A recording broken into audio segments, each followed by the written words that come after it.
శ్రీశైలేశదిగాపాత్రం దీపత్యాదిగుణార్ణవం యతీంద్రప్రవణం వందే రమ్యజా మహతరం మునిం లక్ష్మీనాథసమారంభాం నాథయామనమధ్యమాం అస్మదాచార్యపర్యంతాం వందే గురుపరంపరాం యో నిత్యమచ్యుతపదాంబుజయుగ్మరుగ్మ వ్యామోగతస్తతితరాణి తృణాయనేనే అస్మద్గురోర్భగవతోస్తదీయైకసింధోః రామానుజస్య చరణో క్షణం ప్రపత్తే మాతాపితా చ పతయస్తనయా విభూతికి సర్వం యతేవ నియమేన మదన్మయానాం ఆద్యస్య న కులపతేర్వకులాభిరామం శ్రీమత్తతంగ్రియుగలం ప్రణమాయి మూర్ధన భూతంధరస్య మకతాభ్యయ భట్టనాథ శ్రీభక్తిశార కులశేఖర యోగివాగాం భక్తాంగ్రేణ పరకాలయతీంద్రనిష్టాం శ్రీమత్పరాంకుశమనిం ప్రణతోస్మి నిత్యం.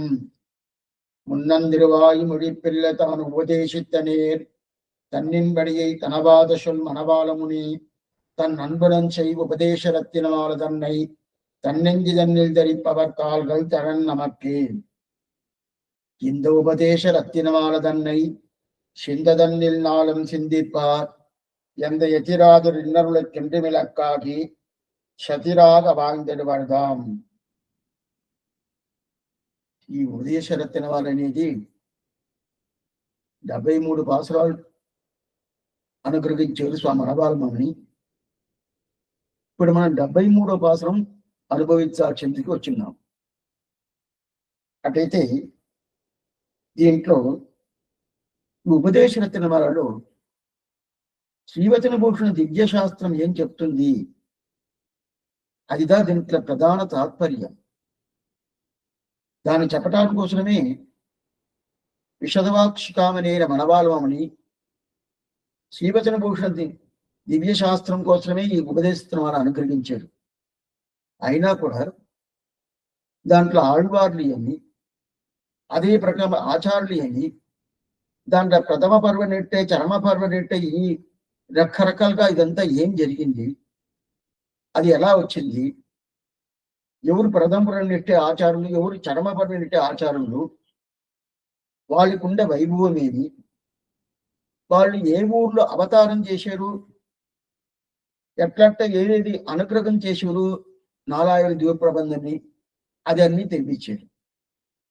దాని తర్వాత దాంట్లో వాళ్ళు చేసి ఉన్నా కూడా దాంట్లో ఆ నారాయణ దివ్య ప్రబంధానికి వ్యాఖ్యానం చేయాలి కదా. ఆ వ్యాఖ్యానాన్ని పరిపూర్ణంగా ఎలా వచ్చింది, ఎట్లా వచ్చింది అని చెప్పి దాంట్లో చాలా ముఖ్యంగా తిరువాయుమడికి 5 వ్యాఖ్యానాలు, అది ఎలా వచ్చిందని తెలిపించాడు. ఆ వ్యాఖ్యాన్ని ఎట్లా అనుగ్రహించారు స్వామి రామానుజుల వారు, ఈ సంప్రదాయాన్ని ఎట్లా తీసుకొచ్చారు, ఇది ఒక ఆచార్యుడు ఒక శిష్యుడు ఈ ప్రకారంలో ఈ సంప్రదాయం అనింది. దాన్ని అందరికి తెలిపించాలా.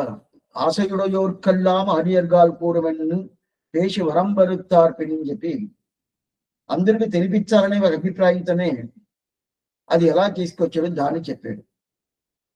అది కాకుండా ఈ ఆచార్యులు ఏమేమి దివ్య దేశంలో అవతారం చేశాడో ఆళ్వార్లు అదని చెప్పాడు. ఆ దివ్య దేశంలో వైభవం ఏమి అదని చెప్పాడు. దాని తర్వాత ఈ నంబెరువా నమ్మాళ్వార్ నంజీయన్ నంబిల్లై అని వారికి ఉన్న వైభవం ఏమి, వాళ్ళు ఏం చెప్తున్నారు అని చెప్పారు. అది అయిపోయిన తర్వాత శ్రీవచన భూషణ దివ్య శాస్త్రంలో స్వామి పిరలోకాచార్య, ఆయనకి పిరలోకాచార్యుని అనే పేరు ఎలా వచ్చింది, నంబిల్లెకి లోకాచార్యుని అనే పేరు ఎలా వచ్చింది, అది తెలిపించాడు. అది అయిపోయిన తర్వాత శ్రీవచన భూషణం మహాకాత్మ్యం అది ఏం చెప్తుందని అది చెప్పాడు. అదన్నీ వచ్చింది 70వ పాసనం దాకా. దాని తర్వాత 71, 72, 73 ఈ పాసురం వల్ల ఈ వందల్లో ఈ ఉపదేశ రత్నమాలలో ఎవరెవరికి ఏమేమి చెప్తున్నానో వాళ్ళ ఆళ్వార్ల ఆచార్యుల అనుగ్రహం పొందాలి కదా, వాళ్ళ విశేష కటాక్షం కావాలి కదా. ఆ విశేష కటాక్షం కావాలంటే వాళ్ళు ఏం చెప్పారు అది పరిపూర్ణంగా మీరు తెలుసుకోవాలా. అదిదా ఈ 73వ పాసురం తెలిపిస్తున్నాడు. ఆశ్చర్యమైన పాసురం. పూర్వ இந்த உபதேச ரத்தினமானதன்னை சிந்ததன்னில் நாளும் சிந்திப்பார் எந்த எதிராதரின்னருளுக்கு என்று విలక్కాగి శతిరాగ బాంధుడు వరదాం చెప్తారు. అయినా కూడా మన లాస్ట్ కాలక్షేపం అనేది 72వ పాదం చూసాము. పూర్వాచార్యர்கள் బోధమనుష్ఠానంగల్ పూర్వార్ వార్తగల కొండు నేర్పేది. ఆ పాసనంలో జ్ఞానమనుష్ఠానం అనేది పూర్ణంగా ఉండే ఒక ఆచారులు వాళ్ళు ఏం చెప్పారో దాన్ని మనం పూర్తిగా మనం తెలుసుకోవాలి. వాళ్ళు ఉపదేశం తీసుకోవాలా, వాళ్ళు తిరువడి పట్టుకోవాలా. అటైతే దానికి ఫలితంగా ఏం దొరుకుతుంది? ఈ లోకంలోనే మీకు ఈ లోకం ఇరుధర్మ జ్ఞానత్తే, ఈ లోకంలో మీకు చక్కగా ఉంటారు. చక్కగా అంటే ఆనందంగా ఉంటారు అని చెప్పి లాస్ట్ కాలక్షేపం 72వ పాసంలో చెప్పాడు. అయితే అనుష్ఠానం అనేది ఏం స్వామి? మన అనుష్ఠానం తీసుకురావాలి కదా. అటైతే మన ప్రాక్టీస్ తీసుకురావాలంటే దానికి ఏం చేయాలా? వాళ్ళు తిరుమడి పట్టుకోవాలంటే వారు ఉపదేశం తీసుకోవాలి. అదిదా కూరువారు వార్తయి. ఆ కూరువారు వార్తి అనే వాళ్ళ ఉపదేశం తీసుకున్నామంటే అప్పుడు మనకి ఏంటంటే, లేదే స్వామి నేను శాస్త్రం బాగా నాకు చదవని తెలుసు, శాస్త్రాన్ని నేను పూర్తిగా తెలుసుకుంటాను, తెలుసుకున్న తర్వాత దాని ద్వారా తెలుసుకుంటారంటే ఆ సందేహాలు పోదు. మనకి ముందుగానే ఒక సందేహం ఉంటుంది. ఆ సందేహాలు కాకుండా శాస్త్రం తెలుసుకున్న తర్వాత ఇంకా పైకి సందేహాలు వస్తుంది. ఏం సందేహాలంటే ఆ సందేహాలకు ఉండే ఒక స్థితి ఏంటంటే మనకు ముందుగానే ఒక సందేహం ఉంటుంది. ఆ సందేహం ఉన్నప్పుడు అది ఏం స్వామి సందేహం ఉండాదే సరి శాస్త్రం తెలిసి ఆ సందేహాన్ని మనం పోగొట్టుకుంటాం అనే ఒక పరిస్థితిలో ఉన్నప్పుడు శాస్త్రం చూసిన తర్వాత చదివిన తర్వాత ఇంకా ఎక్కువైంది సందేహం. ఎందుకు స్వామి అంటే శాస్త్రం మనం సరిగ్గా చదవాల. ఆ ఏ పద్ధతిలో చదువుకోవాలో, ఏ పద్ధతి తెలుసుకోవాలనో అలా తెలుసుకోవాలి. మనం మనకుండే జ్ఞానాన్ని పెట్టుకుని శాస్త్రం దగ్గర పోతే రెండోది దాని మీద ఒక ప్రేమ ఉండాలి, దాని మీద ఒక పట్టుదల ఉండాలా, దాని మీద ఒక ప్రీతి ఉండాలా. ఇదంతా ఉండదా శాస్త్రం మనకి బాగా చూపిస్తుంది, లేకపోతే సరిగా కనిపించదు మనకి. అప్పుడు మనకి సందేహాలు ఉంటానే ఉంటుంది, ఏదో కన్ఫ్యూజ్ అవుతా ఉంటుంది. అప్పుడు ఏం స్వామి శాస్త్రంలో ఎక్కువ ఉండదు, ఒకటి కాదు రెండు కాదు. అట్లా ఉంటే ఏం చేయాలంటే అందుకుదా ఆచార్యుల ఉపదేశం. ఆ ఉపదేశం తీసుకున్నామంటే మన సందేహాలు ఏదేది ఉంటుందో అన్ని తొలగుతుంది, అన్ని సందేహాలు పోతుంది. ఏంటంటే మనం చూస్తాం ఆచార్యుడి దగ్గర ప్రతిపత్తి కావాలా, అయితే ఆచార ఉపదేశం తీసుకుంటే పోతుందంటే మనకుండే పాపాలు కూడా తొలగద్ది, ఆచార్యుడి ప్రతిపత్తి ఉండే. అందువల్ల పూర్వారు వార్తగలి కొండు నీరు తేడి. కొండు అన్నాడు. కొండు అంటే ఏంటంటే దాని మీద మనకి ఒక విశ్వాసం ఉండాలి, ఒక ప్రేమ ఉండాలి.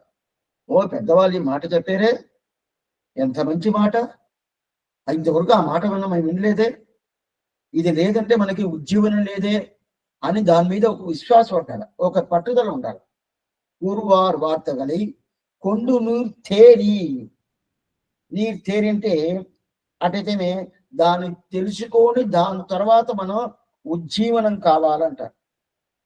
అటైతే తేరి నీరంటే నీళ్ళని ఒక అర్థం, నీళ్ళంటే నువ్వుని ఒక అర్థం, తేరి అంటే తెలుసు అర్థం. అటైతే నీళ్ళు అంటే ఎట్టుంది, నీళ్ళు ఉంటుంది అదేంటంటే నీళ్ళు అంత కలిసిపోయి ఒకటి మురిగ్గా ఉండదు, గలబగా ఉండదు, మురిగ్గా ఉండదని చెప్తాం కదా. అది తేరి అంటే ఏంటి, దాంట్లో ఏదో ఒక వస్తువు వేస్తారు, ఏదో ఒక వస్తువు వేసినప్పుడు ఆ వస్తువు వేసిన తర్వాత అదేమవుతుంటే ఆ నీళ్ళు ఉండే మురికంతా తీసేస్తుంది. ఆ ప్రకారం ఇప్పుడు మనకుండే సందేహాలని తీసేస్తుంది. ఏం స్వామి వేస్తున్నారు వస్తువు? ఆచార ఉపదేశం అని. ఆ ఆచార ఉపదేశం మనకి పూర్ణంగా తెలుసుకున్నాం అనుకుంటే అప్పటికి మనకేమవుతుంది, తేటగా ఆ నీళ్ళు వచ్చేస్తుంది. అప్పుడు ఆ తేటగా ఉపదేశం తెలిసిన తర్వాత మనకి ఏ విధమైన కన్ఫ్యూషన్ లేకుండా, ఏ విధమైన సందేహాలు లేకుండా పూర్తిగా ఉంటుంది. సరే స్వామి, అప్పుడు దానికి ఏం ప్రధానం? వాళ్ళు మాటలు, వాళ్ళు అనుష్ఠానం, వాళ్ళు జ్ఞానం. అది విన్ను మనకు ఉండే సందేహాలన్నీ పోతుంది. సరే స్వామి, దాని తర్వాత ఆచార్యం మీద ఒక ప్రతిభక్తి వస్తుంది. వచ్చిన తర్వాత ఆచార్య తిరువడి పట్టుకుంటాం. తిరువడి పట్టుకున్న తర్వాత శ్రీవైకుంఠం పోతాం, అది వేరు. అయినా కూడా ఇక్కడ ఉన్నప్పుడే మనకు ఆనందం దొరుకుతుంది. ఇరుధర్మ జ్ఞానత్తే ఇన్బముట్టు వాഴం. ఇక్కడ ఉన్నప్పుడే మనకు ఆనందం పెరుగుతుంది. అది అట్లయితే మనకి ఆశీర్వాదం చేసినట్టు స్వామి మనవాళ్ళని అనుగ్రహించాడు. అదంటే ఆశీర్వాదం అంటే మనకు అనుగ్రహం చేస్తాడు. ఏమనుగ్రహం? మీరు ఏం శ్రమ పడాల్సిన పని లేదు. ఓ శరీరం పోవాలా, దేశాంతరం దేగాంతరం అంటారు. దేశాంతరం అంటే ఈ దేశం లేకుండా ఆ దేశం పోవాలా శ్రీవైకుంఠానికి. అక్కడ పోతేగా మనకు ఆనందం అని అనుకోవద్దు. దేహాంతరం, ఈ దేహం లేసి ఈ శరీరం కాదు స్వామి, అక్కడ అప్రాకృతమైన శరీరం దొరుకుతుంది, అప్పుడుదా మనకి ఆనందం పొందుతుంది. అది కూడా మీరు అనుకోవాల్సిన పని లేదు. ఈ శరీరంతో ఈ దేశంలోనే ప్రత్యక్షంగా మనకు ఆనందం దొరుకుతుంది అని చెప్పి మనకు అనుగ్రహం చేస్తున్నాడు స్వామి వనబాలవామిని. ఆయనకుండా వైభవమే ఒక సపరేట్. శ్రీమత్రంగం జగతి పరమం తాపదే జ్యోతిర్దానాం భూమాదస్మిన్ భవతు కుశలి గోపి పూమా సకాయక దివ్యం తస్మై దిశతి విభవం దేశికో దేశికానాం కాలే కాలే వరవరమని కల్పయన్ మంగళ అని చెప్పి స్వామి ఎరంబియప్ప అని ఒక పెద్ద ఆయన అనుగ్రహించింది ఈ శ్లోకం. ఆశ్చర్యమైన శ్లోకం. అట్లయితే ఆయన కాలానికి ఈ లోకం ఉన్నప్పుడే మనకి ఆయన దగ్గర ఒక ఆచార ప్రతిభక్తి వచ్చిందంటే అది ఏం చేస్తుంది? ఆ ప్రకారం మనకి ఈ లోకంలోనే మనకి ఆనందం, వేరే లోకం కాదు, ఈ లోకంలోనే మనకి ఆనందం పొందుతుంది చెప్పి 72వ పాసరంలో మనం లాస్ట్ కాలక్షేపంలో మనం చూశాం. ఇప్పుడు మనం చూడాల్సిన పాసరం 73వ పాసరం. இந்த உபதேச ரத்தினமால தன்னை செஞ்சதன்னின்னாலும் சிந்திப்பார் எந்த యతిరాజర్ ఇన్నరుడి కెండు విలక్కాగి శతిరాల వాండివరదాం. అటైతే ఈ ఉపదేశ రత్నమాల మీరు తెలుసుకున్నారనుకోండి, తెలుసుకుంటే దానికి ఫలితం ఏమి స్వామి?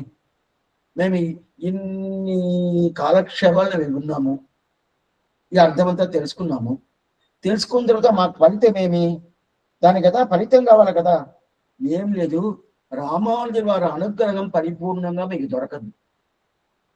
రామానుజుల వారి అనుగ్రహం, ఆయన అనుగ్రహం దొరికేదానికి మీరు సిద్ధంగా మీరు కాసుకొని ఉంటారు. ఆయన అనుగ్రహం దొరకద్ది. అప్పుడు శ్లాఘ్యంగా శ్రేష్టంగా ఆయన అనుగ్రహం దొరికిందే ఈ లోకంలోనే పూర్తిగా ఉంటాడు. దానిగా శతిరాగ வாழ்ந்திடு వర్తాం, శతిరాగ வாழ்ந்திடு వర్తాం మనకు చెప్తున్నాడు. అంటే ఈ లోకంలోనే మీరు ఆనందంగా ఉంటారు, ఆనందంగా ఉంటారు. ఆనందంగా శతిరాగ, మనం చక్కగా ఉండండి, ఆనందంగా ఉండండి, బాగా ఉండాలి అని చెప్పి పెద్దవాళ్ళతో కొంచెం మనకి ఆశీస్సు చేస్తారు కదా.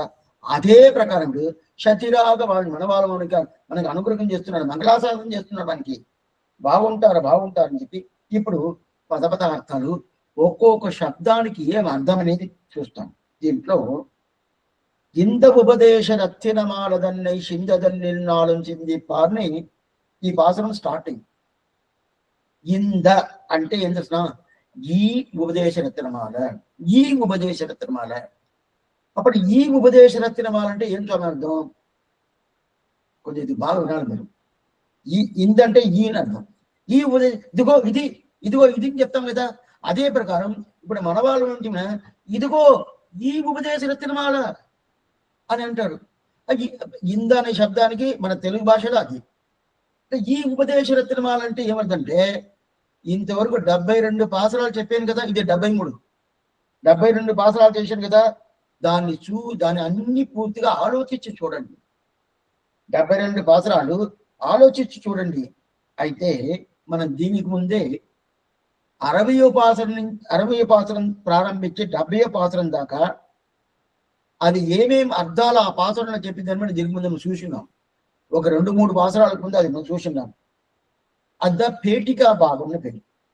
దాంట్లో మొదట పాసరం ప్రారంభించి 72వ పాసరం దాకా ఏమేం చెప్పాడు అని ఏంటంటే, మొదట పాసరం నుంచి స్మరించి దగ్గర 29వ పాసరం దాకా ఆశ్చర్యంగా ఏం చెప్పాడు.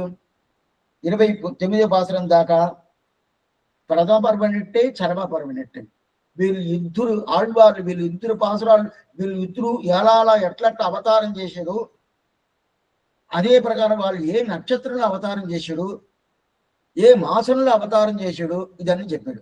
అటైతే ప్రథమ పర్వ నెట్టై ఆళ్వార్ల వైభవం, చరమ పర్వ నెట్టై ఆళ్వార్ల వైభవం, ప్రథమ పర్వ నెట్టే ఆళ్వార్ల వైభవం అనేది మొదటి పాసరం నుంచి 20వ పాసరం దాకా అయిపోయింది. దాని తర్వాత 21వ పాసరం నుంచి 29వ పాసరం దాకా 9 పాసరాలు చర్మ పర్వ నెట్టేలో ఉండే ఆళ్వార్ల వైభవం చెప్పేశాడు. అదిదా ఇంద అనే ఒక శబ్దాన్ని మనం అన్ని చూడాల. ఇందంటే ఈ ఉపదేశరత్నమాల అని అర్థం.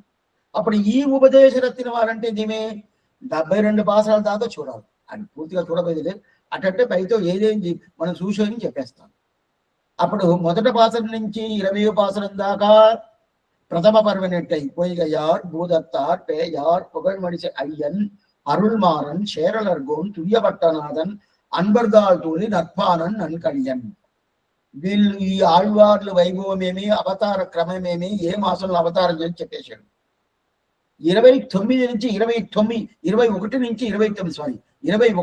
21 దాకా చర్మపర్వ నెట్టయ్య ஆழ்வார் திருமகளார் ஆண்டாள் மதுரகவி ஆழ்வார் యతిరాజరామ్ ఇవర్గల్ வாழ்வாக వందుదిక్త మాదంగల్ నాలుగల్ తమ్మిని చెప్పాడు.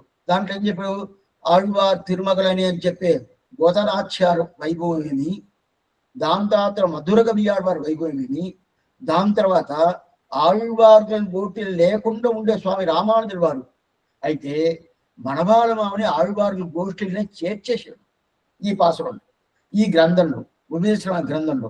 అందువల్ల అప్పుడు మన ఆండాల కోసం 3 పాసురాలు, మధురవయ్యాళ్ళ కోసం 2 పాసురాలు, మళ్ళా స్వామి రామానుజుల వారి కోసం 3 పాసురాలు, 8 పాసురాలు. దానికి ముందు ఒక పాసురం నేను ఎవరో చెప్తానని చెప్పి దానికోసం ఒక పాసురం, మొత్తం 9 పాసురాలు. అటైతే అది చరమ పర్వ నెట్టై పాసురం. అప్పుడు ప్రథమ పర్వ నెట్టై పాసురం అనేది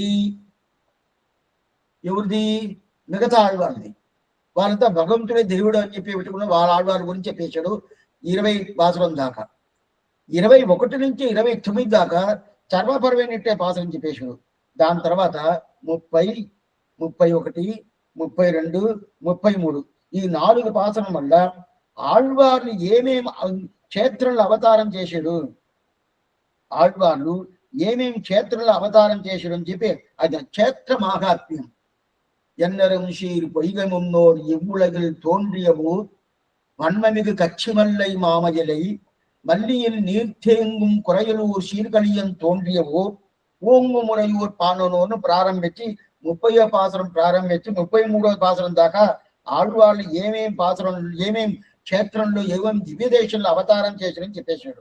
అప్పుడు క్షేత్ర మాగాత్మ్యం చెప్పాడు. అది 33 దాకా. తర్వాత 34, 35, 36, 37, 38 ఈ 5 పాసరంలో వ్యాఖ్యానాలు ఎలా అవతారమైంది, వ్యాఖ్యానాలు ఎలా పుట్టింది, అప్పుడు ఆ వ్యాఖ్యాన పద్ధతిని స్వామి రామానుజుల వారు ఎలా దాన్ని తీసుకొచ్చాడు. దాని తర్వాత ఈ సంప్రదాయమే ఒక ఆచాడు ఒక శిష్యుడు, ఒక ఆచాడు ఒక శిష్యుడు ఈ ప్రకారంగానే ఉంది. దాన్ని ఎట్లా ఆశయుడయోర్కల్లా మారియర్గాలు కూరంని అందరికి కావాలి, అందరికి ఇవ్వాలని చెప్పి ఎలా తీసుకొచ్చాడు, ఇదన్నీ ఈ ప్రభావంతో ఎక్కడ చెప్పాడు. అది 34 నుంచి 38 దాకా 5 పాసనం వల్ల ఇదని పూర్తిగా చెప్పాడు. అటైతే అప్పుడు వ్యాఖ్యానంకు ఉండే వైభవం, దానికి ఉండే పెద్ద గొప్పతనం ఏమి, అదన్నీ పూర్తిగా చెప్పాడు. ఇది 38 దాకా. దాని తర్వాత 39 నుంచి 49 దాకా, 39 నుంచి 49 దాకా వ్యాఖ్యానాలు, ఏమేమి వ్యాఖ్యానాలు అవతారం చేసింది, ఏదేది పుట్టింది. ప్రధానంగా తిరువాయుమడికి 5 వ్యాఖ్యానాలు. అదా ఈడు చెప్తారు, నంబిల్ల ఈడు అని చెప్తారు. ఐదు వ్యాఖ్యానాలు.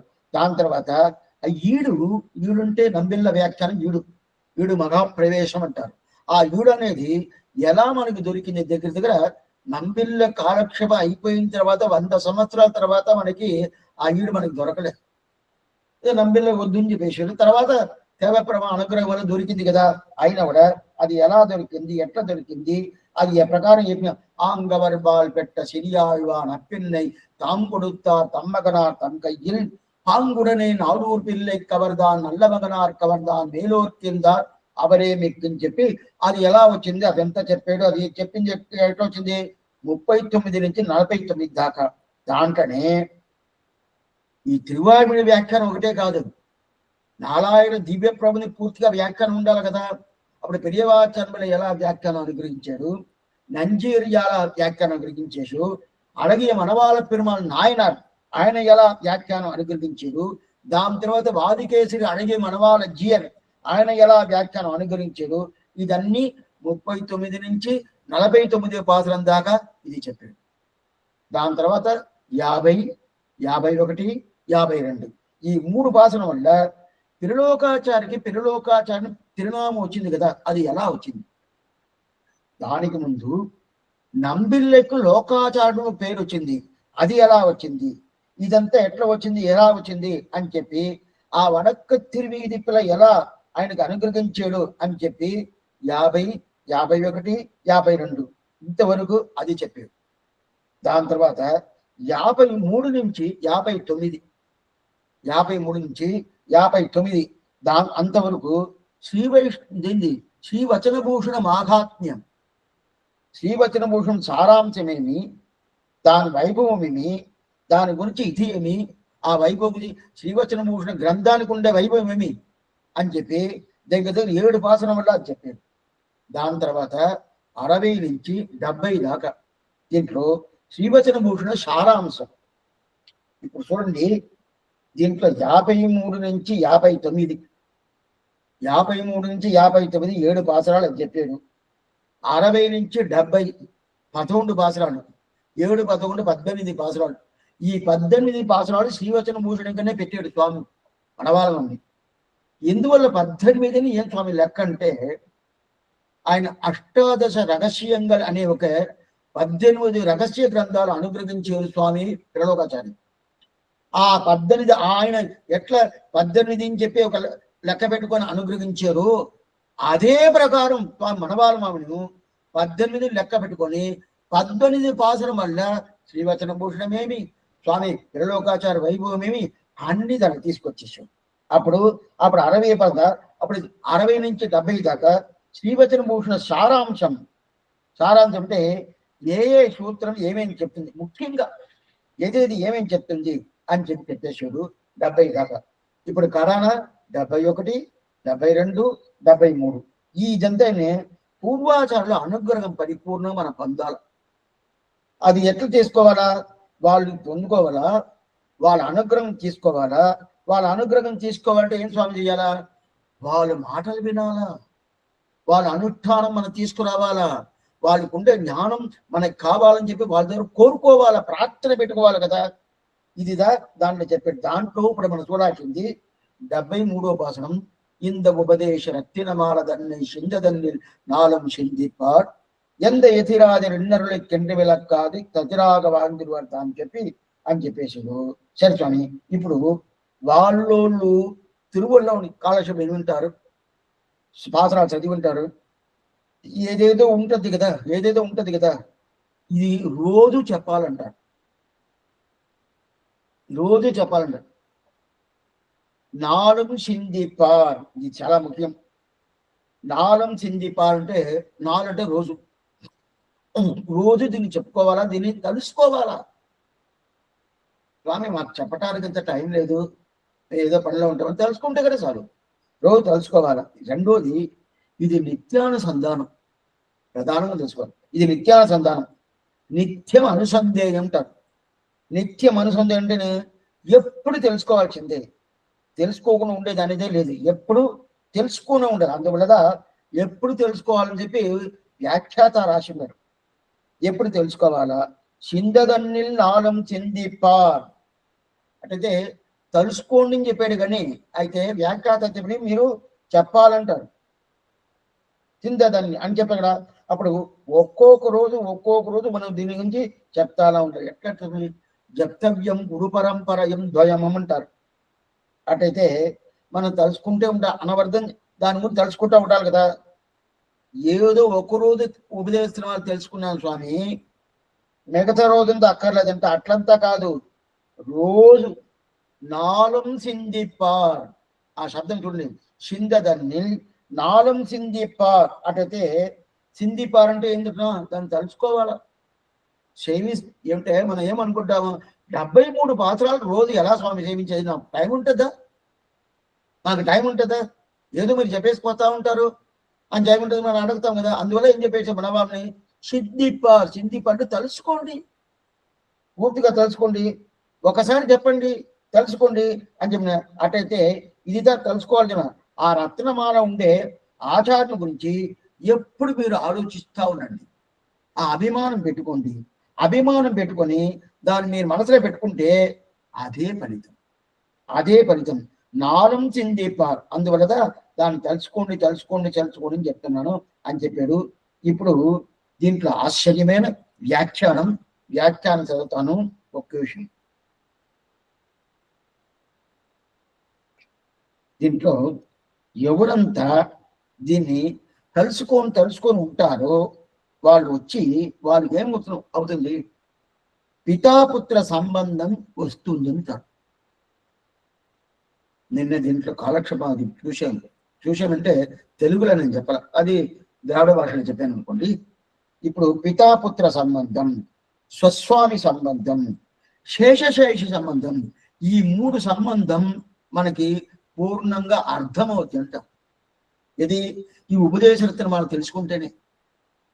ఎట్లా స్వామి ఉపదేశం మనం తెలుసుకుని వస్తుందంటే అంటే మనకి అందరూ కారణకర్త ఎవరు, భగవంతుడే కదా. ఆయనే కదా నన్ను సృష్టించాడు. అప్పుడు ఆయన పిత కదా, నేను పుత్రుడు కదా. అందువల్ల పితాపుత్రుడు సంబంధం వచ్చేస్తుంది తెలుస్తుంది. ఇది ఉపదేశం ద్వారా. దాని తర్వాత స్వామిదాస సంబంధం, నేను ఆయనకి సొమ్ము కదా. సొమ్ము అంటే ఏం చేస్తుంది, ఆయన స్వామి, ఈ సొమ్ముని ఆయన వాడుకుంటాడు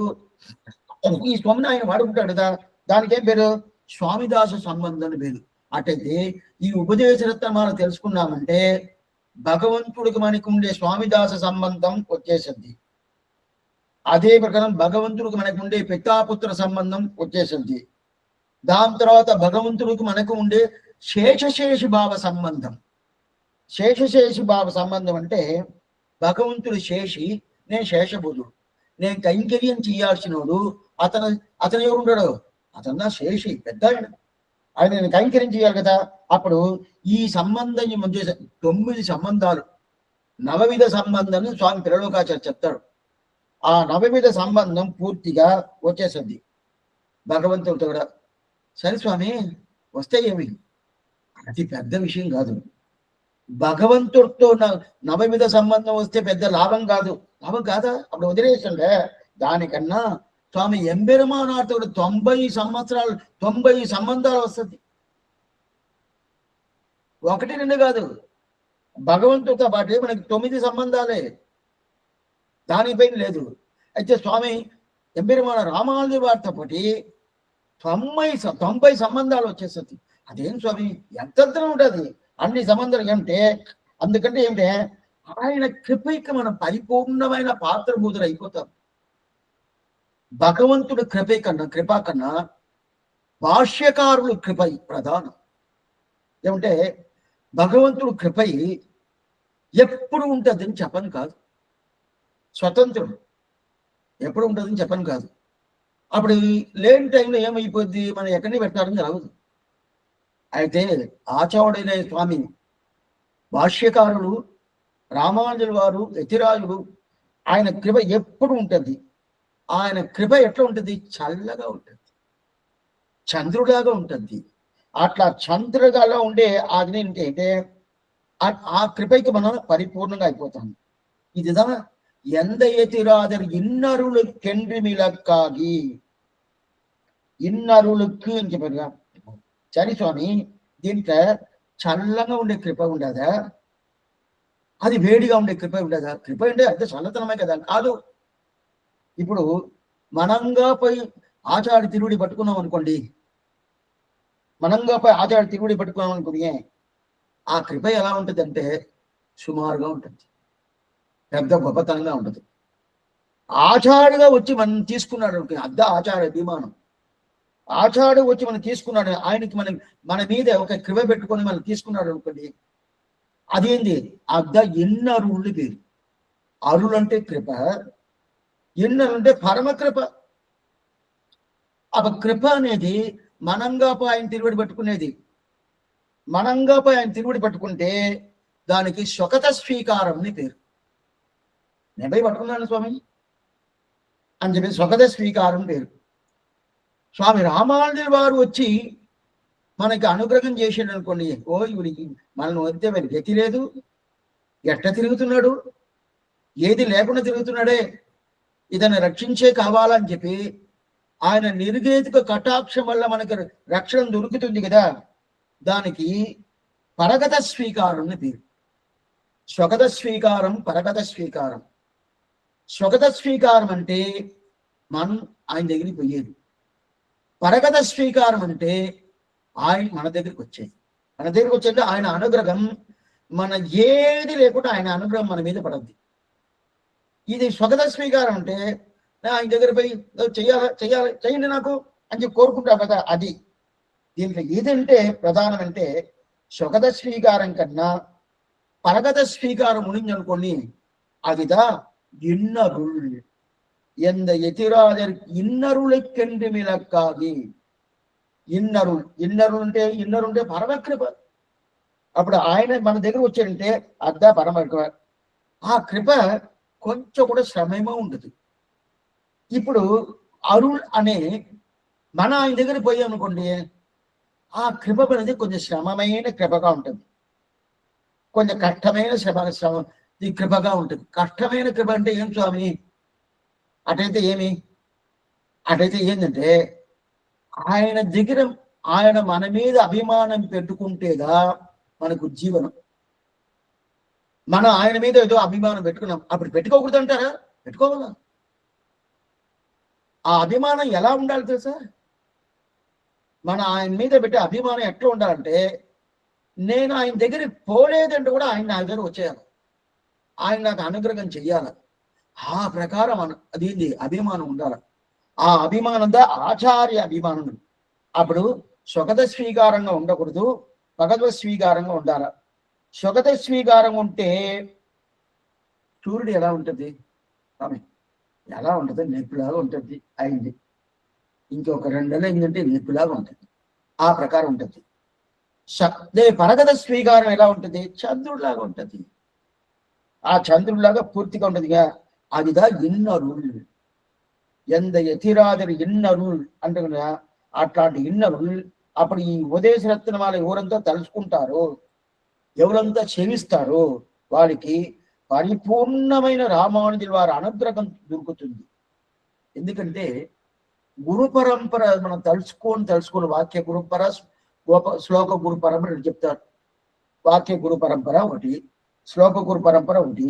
ఇదంతా మనం తలుచుకొని ఏమవుతుందంటే రామానుజుల వారు అనే ఒక ఆశ్చర్యమైన ఆయన దగ్గరికి పోతాం. ఆయన కృపకి పరిపూర్ణమైన అనుగ్రహం మనకి పొందేదానికి దానికి మనం సిద్ధంగా ఉంటాము.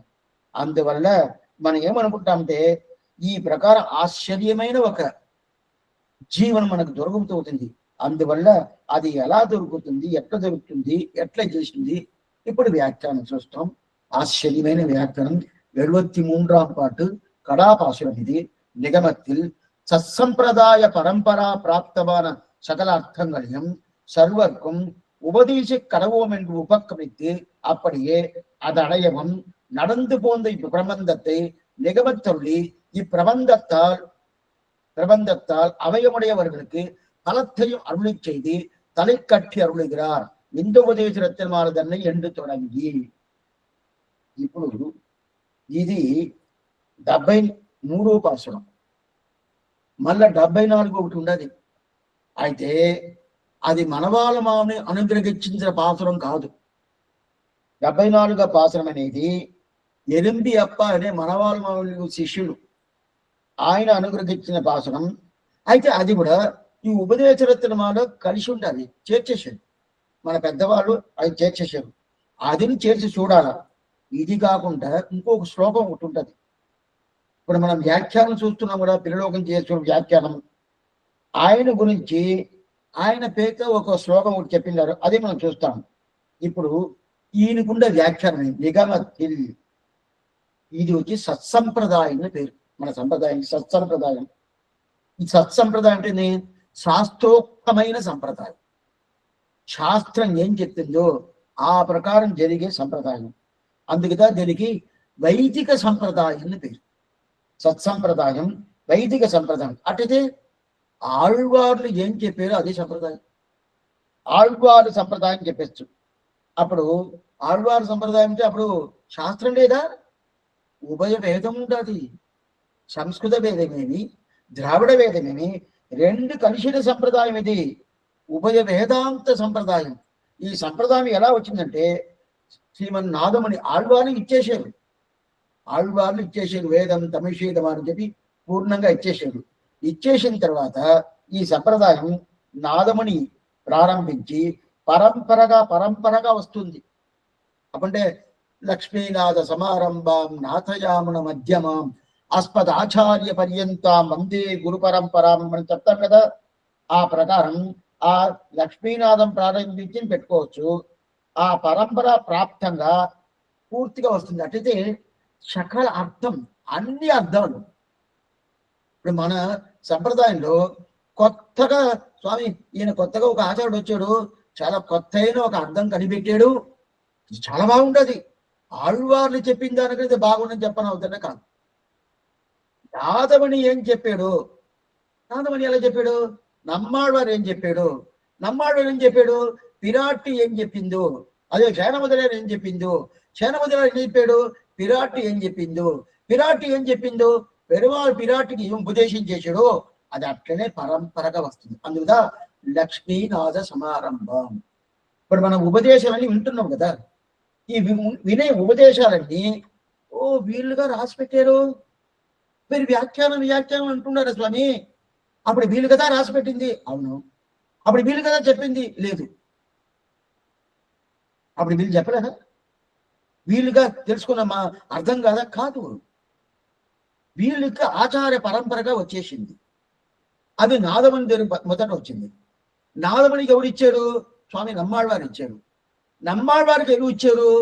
శనమదలయ్యారు విశ్వక్షణర్ ఇచ్చారు. విశ్వక్షణరికి ఎవరు ఇచ్చారు? పెరియ విరాట్యారు ఇచ్చింది. పెరియ విరాట్యారికి ఎవరు ఇచ్చారు? శ్రీమన్నారాయణ ఇచ్చారు. అదిదా లక్ష్మీనాథ సమారంభం నాథయామన మధ్యమ అస్పద ఆచార్య పరమంతాం అంతే గురు పరంతం. అటైతే ఆ పరంపర ప్రాప్తమైన ఈ అర్థాలు అందరికి ఇవ్వాలి కదా, అందరికి ఇవ్వాలి కదా. స్వామి ఎట్లా స్వామి ఇస్తారు?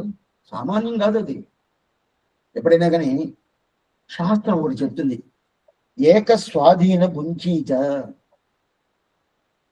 ఏక స్వాధీన భుంజీత. అటైతే ఒక మంచి వస్తువు దొరికింది, తినే వస్తువు, అది అందరికీ పంచి నువ్వు తీసుకోవాలని చెప్తుంది శాస్త్రం. అది వచ్చిందంటే వెంటనే ఇట్లా చేతులు వేసుకొని లోపల మూసుకొని పోకూడదు.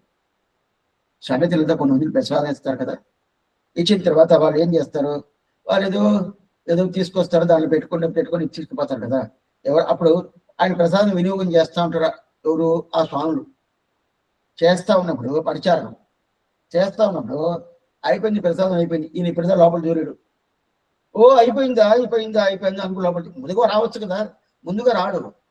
ముందుగా వస్తే అక్కడ ముందు నిలబడాలి కదా అని చెప్పి ఆ ప్రసాదం ఇచ్చే టయానికి వచ్చుడు. ఇప్పుడు ఏం చేయాలి స్వామి, ఆయనకి ప్రసాదం దొరుకుతుందా లేదా, మొదలు పెరుమాళ్ సేవ దొరుకుతుందా లేదా అంటే ప్రసాదం ఇచ్చారంటే తెరవేసేస్తాడు, పెరుమాళ్ లోపల వెంచేస్తాడు. ఇప్పుడు పెరుమాళ్ సేవ కావాలా, ప్రసాదం కావాలా? ఇప్పుడు ఆయనకి ఇప్పుడే వచ్చారండి నాకు ఏం దొరకలేదే అని అనుకుంటా ఉంటే మనకి ఇచ్చుంటారు కదా, కొంచెం వాళ్ళకి ఇవ్వాలా. అదేంటండి వాళ్ళు లేటుగా వచ్చారు ఇవ్వాలా, మళ్ళీ అదే ప్రకారం వస్తారేమో చెప్పేయాలి. ఇవ్వాలి చెప్పేసి ఈ ప్రకారం రాకూడదు, ముందుగా రావాలని చెప్పాలా. అప్పుడు మాకే దొరకలేదు స్వామి అంటే క్రమంతో మనం నోట్లో వేసుకోవాలా, మళ్ళీ వాళ్ళకి ఇవ్వాలి కదా అంటే అదే ప్రకారం ప్రసాదం ఎట్లా ఆ ప్రకారంగాను ఈ అర్థాలన్నీ సంప్రదాయ అర్థాలన్నీ సకల అర్థాలు అందరికి ప్రసాదించాల. అదిదా పెద్ద కారుణ్యం, అది సామాన్యం కాదు, అందరికి రాదు. రాదంటే ఎలా స్వామి రాదు? రెండు విధంగా రాదు. కాలక్షేపం వినాలంటే అందరూ రావాలా, రాలేదని నిలిపేయచ్చు. ఎందుకు నేను చెప్పాలా? రాయని నిలిపేయచ్చు. లేదా నేను చెప్పిన ప్రకారం వాళ్ళు వెళ్ళా, నేను ఎందుకు చెప్పాలా, అది నిలుపుకోవచ్చు. రెండు నిలుపుకోవచ్చు కదా. అంటే వాళ్ళకి ఉంటారో విలువన చెప్పాల్సింది కర్తవ్యమని ఆ కృప రావాలి కదా. అది కృప వచ్చున అంటే మనం ఆలోచించి చూడాలి. వచ్చున అందరికి మన పిల్లలే మనం మతించలేదు అనుకోండి, పిల్లలు కదా తండ్రికి చెప్తారా? అదే ఆ తండ్రి పిల్లల్ని మతించలేదు అనుకోండి, పిల్లలైనా తండ్రినైనా మతిస్తారా? మతించేది లేదు. ఇంతటికి ఇద్దరికి సంబంధం ఉండాలి. సంబంధం ఉంటే కూడా మతించేది లేదు కదా. అట్లా ఉన్నప్పుడు అర్థాలు మనకు దొరకద్దా అంటే దాని మీద పూర్వాచారులు ఎంత కారుణ్యం ఉండాలా. వాళ్ళు చెప్పినట్టు మనం వినలా, బాగానే తెలుస్తుంది. ఏ ప్రకారం మనం విని ఉండాము లేదు, అయినా కూడా అన్ని అర్థాలు చెప్పాలి ఆమెకు అభిప్రాయం వాళ్ళకు ఉండదు. ఇంత ఉపదేశ రత్తిన మాడదన్నై పూర్తిగా చెప్పాలనే అభిప్రాయం ఉండదు. ఇప్పుడు సకల అర్థాలు చెప్పాలా అని చెప్పేటప్పుడే చాలా కష్టం ఉండాలని తెలుస్తుంది. ఓ సకల అర్థాలు చెప్పాలంటే ఎలా స్వామి చెప్పేది? కొన్ని విషయాలంతా అందరికి చెప్పని కాదు, అయితే చెప్పాలనే అభిప్రాయం మన పూర్వాచారులకు ఉండదు. అది అందరికి చెప్పాలా, అన్ని అర్థాలు చెప్పాలా, అందరికి చెప్పాలా. అన్ని అర్థాలు చెప్పేయాలా అని అనేప్పుడే స్వామి అది చాలా శ్రమం, అది అయ్యేది కాదు అని మనకి బాగానే తెలుస్తుంది. అందరికి చెప్పాలనేటప్పుడే ఏం స్వామి అయ్యే పని చెప్తున్నారు, మీరు వేరేదో మాట్లాడుతున్నారే, లేని ఊరికి పోవాలని చెప్పి అనుకుంటున్నారే, ఆ ప్రకారం అంటారు కదా. అయితే ఆ ప్రకారం ఉండే ఒక విధిని మనవాళ్ళని ఆశపడ్డాడు, అందరికి చెప్పాలా అని చెప్పి. ఎందుకంటే భగవతి విషయం కానీ, ఆచార్య విషయం కానీ, భాగవత విషయం కానీ అందరికి చెప్పాలి. అది అవధి అవలేదు. వాళ్ళు తెలుసుకోలేదు. అది నీ మాట చెప్పిన దాని వల్ల తెలుసుకుంటారో లేదో వద్దును వదిలేయకూడదు, తెలుసుకోవాలి. అయితే వచ్చేటోడు కూడా ప్రయత్నం రాకముందు వచ్చేయాల, కాలక్షేప అధికారం రాకముందు వచ్చేయాలి. ఎందుకంటే అప్పుడు చెప్పాలని ఒక ప్రీతి ఉండదు కదా. అయితే చెప్పాలని ప్రీతి ఉంటే సరే స్వామి చెప్తాను, అంతే కదా, చెప్తామని చెప్పి ఒక ఆయన వచ్చి ఏం చేశాడు, ఆయనకి తెలిసిందంతా చెప్పేశాడు. ఇది అది అని చెప్పేసి తప్పు అయిపోద్ది. అప్పుడేం చేయాలా? పూర్వాచారులు ఏం చెప్పారో చెప్పాలంటే మీరు చెప్పారు కదా చెప్పాలని చెప్పి చెప్తాను, అట్లా కాదు. ఎందై తిరువాయుమణి పిల్ల ఎన్నరులాల్ వంద ఉపదేశ మార్గத்தை చింద செய்து. తిరువాయుమణి మనవాళమావుని ఆచార్యుడు తిరువాయుమణి పిల్లై, ఆ తిరువాయుమణి పిల్ల ఏం మనవాళమావునికి అనుగ్రహించారో ఆ అనుగ్రహం, ఆ మాట, ఆ ఉపదేశం, ఆయన కృప వల్ల ఆయన నాకు చేసిన ఉపదేశ మార్గం, ఆ ఉపదేశ మార్గం ఎలా వచ్చింది? పరంపరా ప్రాప్తం వచ్చింది. ఆ పరంపర ప్రాప్తం వచ్చినప్పుడు దాంట్లో పద్ధతి ఒక్కరవంతగా మార్పు లేదు. ఏ నాదవని ప్రారంభించి మనవాళమని పర్యంతం ఏం పద్ధతియో ఆ పద్ధతి ప్రకారం వచ్చింది కదా. ఆ అర్థాలన్నీ ఇది మొదట చెప్తా అని చెప్పి మొదట పాసరంలో ఆయన స్టార్ట్ చేశాడు. ఎంద తిరువాయుముడి పిల్ల ఎన్నరులాల్ వంద ఉపదేశ మార్గத்தை చిందసి స్టార్ట్ చేశాడు కదా. ఈ ప్రకారం నేను చెప్తానని స్టార్ట్ చేశాడు కదా, అదిగా చెప్పుకోవాలి. ఏం స్వామి అలాగే చెప్పారంటే చెప్పలేదే, ఎక్కడ చెప్పలే? నారాయణుడు కథ చెప్తా అని చెప్పి స్టార్ట్ చేశాడు. ఎవరు? వ్యాసుడు. మహాభారతం బండ పురాణం అంటారు. ఎన్ని 1,25,000 శ్లోకాలు మహాభారతం. పూర్తిగా శ్రీమన్నారాయణ కథ చెప్పతాను. ఆయన వైభవం చెప్పతాను అని చెప్పి స్టార్ట్ చేసాడు. ఏమైంది తెలిసిన, గాంగేయుడు భీష్ముడు చరిత్రమేమి, అదే ప్రకారం అంబ, అంబాలిక, అంబిక వీళ్ళ చరిత్రమేమి, దుర్యోధనుడు ధృతరాష్ట్ర చరిత్రమేమి, గౌరవాల చరిత్రమేమి, దీన్ని చెప్పాడు కానీ నారాయణ కథ చెప్తాను ఆయన మొదట ప్రతిజ్ఞ చేసింది నారాయణ కథ చెప్తాను లేదు. దీని మీద అసత్కీర్తనం అంటారు. అసత్కీర్తనం, అసత్కీర్తన ఏం తెలుసా అర్థం? మన సనతికి పోవాల, సనతికి పోయిన తర్వాత భగవంతుడికి ఉండే నామాలు, భగవంతుడికి ఉండే పురాణాలు, భగవంతుడికి ఉండే పాసురాలు, భగవంతుడికి ఉండే స్తోత్రాలు అది సేవించాలా, దాన్ని ఆలోచించాలా, అదే మనం తెలుసుకుని అదే గిరిలో ఉండాలా. అక్కడ పోయిన తర్వాత మీ ఇంట్లో ఏం కూరలు చేసావు, ఆయన ఇంట్లో ఏం చేశాడు, ఆ పెళ్లిలో ఏం చేశాడు, అది మాట్లాడితే ఏంటన్నా అసత్కీర్తనం పేరు. అదంతా మనం ఇంట్లో చేయాల్సింది, ఇంట్లో కూడా చేయకూడదు. ఆయన ఏదో చేసుకోవచ్చు అనుకోండి, సన్నతి పోయి చేస్తారా చేయగా, దానికి అసత్కీర్తన. అంటే ఈ నోరు ఎంగిలైపోద్ది. అవును స్వామి, ఎంగిలైతే ఏం చేయాలి? అప్పుడు కడగాల కదా, ఏం చేసి కడిగేది? నోరుని కడగాలి. చాలా ఎట్లా స్వామి కడిగేది? నోరు కడగస్త నోరు ఎంగిలి కడగడేనా? అయితే భగవంతుడు మాట చెప్పకుండా ఏదేదో మాట చెప్పామంటే నోరు ఎంగిలి అయిపోద్ది. ఎంగిలి అంటే శుద్ధి లేదు, అశుద్ధి. అశుద్ధి వచ్చేసింది. నారాయణ కథ చెప్తా అని చెప్పేసి ఆ ప్రకారం వ్యాసం చేశాడు. సరే, వాల్మీకి బాగానే కదా రాశాడు స్వామి. వాల్మీకి రామాయణం 24,000 శ్లోకాలు బాగానే కదా రాశాడంటే ఎక్కడ రాశాడు?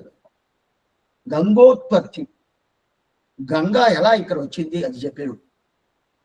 దాని తర్వాత సుబ్రహ్మణ్యుడు ఎలా పుట్టాడు అదంతా చెప్తాడు. కావాలది రామచరితం చెప్పేదాని కోసం వాల్మీకి వచ్చాడు, ఆ ప్రకారం చెప్పాడు. అప్పుడు ఏమైంది? నోరు ఎంగిలైపోయింది. అలా ఉండదా స్వామి అంటే? అవును, ఇది వ్యాసలే చెప్తున్నాడు. 1,25,000 శ్లోకాలు చెప్పేశాడు మహాభారతం. ఒక కొసాలపై కూర్చున్నాడు, కూర్చుని అక్కడే కూర్చొని ఏడుస్తున్నాడు. ఏమని అడిగారు? ఏదో నేను చేశాను, నాకు తృప్తి లేదు. 1,25,000 శ్లోకాలు చెప్పాను మహాభారతం, నాకు తృప్తి లేదు. ఏదో వదిలేసాను, భగవంతుని గురించి సరిగా చెప్పాల, నాకు తృప్తి లేదు. నా నోరు ఎంగిలి అయిపోయింది, అశుద్ధి అయిపోయింది అని చెప్పి ఇట్లా కడుతున్నాడు. అప్పుడు నారదుడు వచ్చి చెప్తాడు, ఏ వ్యాసు, వాస్తవమే నువ్వు నారాయణ కథ చెప్తా అని చెప్పేది ఏదేదో మనం మాట్లాడేసావు. అందులో ఇప్పుడు నేను చెప్తాను. ఇప్పుడు భగవంతుడిని 10 అవతారం ఉంటుంది కదా, కృష్ణ అవతారం ఉంటుంది కదా, దీని గురించి భాగవతం నువ్వు చెప్పు, దాన్ని రాయి. అప్పుడు నీ నోరు అశుద్ధి అయిపోయింది కదా, శుద్ధి లేకుండా అది శుద్ధమైపోయింది. దాని తర్వాత భాగవతం వచ్చింది. ఇప్పుడు తెలుస్తుందా? అప్పుడంటే భగవత్ సంకీర్తనం చేసేమంటే మన నోరు శుద్ధి. భగవత్ సంకీర్తనం అసత్కీర్తనం చేసామంటే మన నోరు అశుద్ధి. ఆ ప్రకారం వ్యాసులు చేశాడు, వాల్మీకి చేశాడు. ఇప్పుడు మనవాళ్ళ మామని ఇప్పుడు దానికి రావాల. ఇప్పుడు ఈయన ఈ ప్రకారం ఏ ప్రబంధాన్ని చెప్పాలా, ఎలా చెప్పాలా, ఎట్లా చెప్పాలా అని చెప్పి ఈయన ప్రతిజ్ఞ చేసుకున్నాడు కదా. ఆ ప్రతిజ్ఞ చేసుకున్న ప్రకారం ఈ ప్రబంధంలో ఎవరెవరో తీసుకురాలా, ఆళ్వార్లు ఏమి, ఆచార్యులు ఏమి, అదే ప్రకారం ఈ సంప్రదాయం ఏమి, ఆ సంప్రదాయంలో ఆచార్యుల వైభవం ఏమి, శ్రీవచన భూషణ వైభవం ఏమి, ఆళ్వార్లు ఏమేమి దివ్య దేశంలో అవతారం చేశారనేది, అదే ప్రకారం ఆళ్వారి పాసురాలకి ఎలా వ్యాఖ్యానం అంతా వచ్చిందని చెప్పి ఏం ప్రతిజ్ఞ చేసుకున్నాడో ఆ ప్రతిజ్ఞ ప్రచారం చేశాడు కదా. అందువల్ల ఈ ఉపదేశ రత్నమాల అంత గొప్ప. దేనికన్నా? వ్యాసులు రాసిన మహాభారతం కన్నా, వాల్మీకి రాసిన రామాయణం కన్నా అంత గొప్పతనం. అందువల్ల దీనికి అంత వైభవం. అంటే ఏది చెప్పాలనుకున్నాడో అదే చెప్పాడు. ఆ ప్రకారం ఏది చెప్పాలనుకుని వ్యాసులు చేశాడంటే చేయలా. అది ఆయనే శ్రమపడ్డాడు. ఇట్లా నేను తప్పు చేశానేని. దాని తర్వాత భాగవతం వచ్చింది. దానికి ఎంగిలి అయిపోయింది అని చెప్పి భాగవతం చెప్పాడు అని చెప్పాడు. ఇది ఒక వైభవం. దీనికి మొదట వైభవం ఈ ఉపదేశిస్తున్న వాళ్ళకి 3 వైభవాలు చెప్పతారు. ఇది మొదట వైభవం. రెండో వైభవం అంటే ఏంటంటే దీన్ని ఎప్పుడు సేవించవచ్చు. అవును, అన్నిదా ఎప్పుడు సేవించవచ్చు? అది అని లేదు. ఇప్పుడు నాలాయన దివ్యపదం ఎప్పుడు సేవించచ్చా? సేవించకూడదు. ఎప్పుడు సేవించకూడదు. దానికి అధ్యయన కాలం, అనధ్యయన కాలం ఉండదు నాలాయన దివ్య ప్రబంధానికి. ఇప్పుడు ఏదైనా అయింది, ఇది వచ్చి ఫిబ్రవరి నెల. ఫిబ్రవరి నెల 6వ తేదీ 7వ తేదీ స్వామి కురత్రాత్రి నక్షత్రం, మకర మాస హస్త నక్షత్రం. ఆ రోజు నుంచే మళ్ళీ స్టార్ట్ చేయాలని. అప్పుడు ఎప్పుడు అది చేయకూడదని చెప్పారు? కార్తీక మాసం. ఇదంతా ద్రావిడ మాసాడి తగినట్టు అడిగి చెప్తున్నాను. ఇది మీకు తెలుగు మాసాల విషయంలో ఇది కుదరదు. అప్పుడు కార్తీక మాసం పౌర్ణమి రోజు ఇది పూర్తి చేసేయాలి, ఇంకా చదివించకూడదు. దాని తర్వాత మళ్ళా మకర మాసం హస్త నక్షత్రం రోజు స్టార్ట్ చేయాలి. అప్పుడు దీనికి అధ్యయనం అనధ్యయనం ఉండాలి కదా.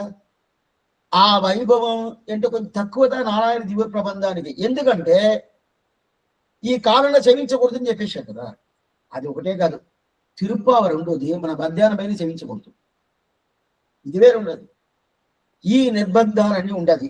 అయితే ఈ ఉపదేశవానికి ఎప్పుడు సేవించవచ్చు, ఏ కాలంలో సేవించవచ్చు, ఎట్లాంటి పరిస్థితులను చేయవచ్చు. దీనికి అధ్యయనము అనధ్యయనము లేదు. అంత వైభవం దీనికి చెప్తుంది. ఎందుకు స్వామి? ఎందువల్లంటే ఇది భాగవతాల వైభవం చెప్తుంది, ఆచార్యుల వైభవం చెప్తుంది. అందువల్ల ఇది ఎప్పుడైనా సేవించవచ్చు. నారాయణ జీవితం భగవంతు వైభవం చెప్తుంది. అందువల్ల ఇన్న కాలంని పెట్టేశాడు. అప్పుడు అది కొద్దిగా తగ్గు రకంగా పోయిందా?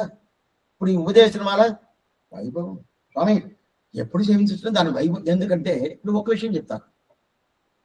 బంగారం ఉంటుంది కదా, బంగారుని ఎవరైనా ముట్టుకోవచ్చు, ఎప్పుడు అది శుద్ధి.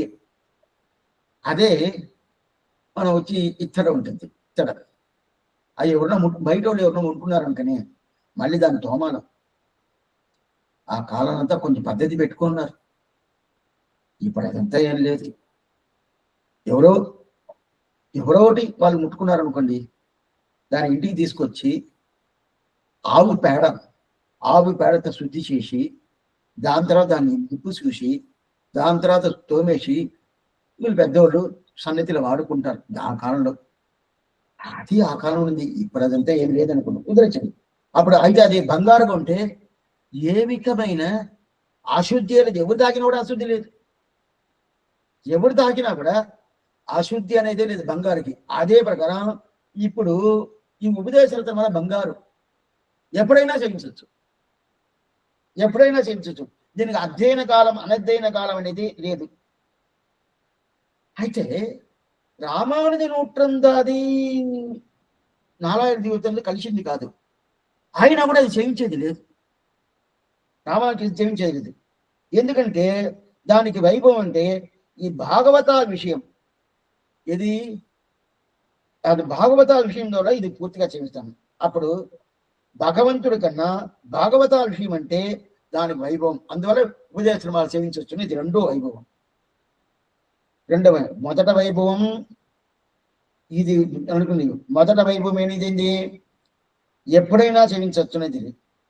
రెండోది దీనికి భగవంతుడి కన్నా భాగవతాల వైభవం వచ్చిన దానివల్ల దానికి రెండో వైభవం వచ్చింది. మూడోది చరమపర్వ నిష్ఠ. ఇది మూడో వైభవం. చరమపర్వ నిష్ఠ ఏంటనే ఏం తెలుసు? అదే చరమపర్వ నిష్ఠ అంటే భగవంతుడి కన్నా ఆచార్యుని గురించి చెప్తుంది.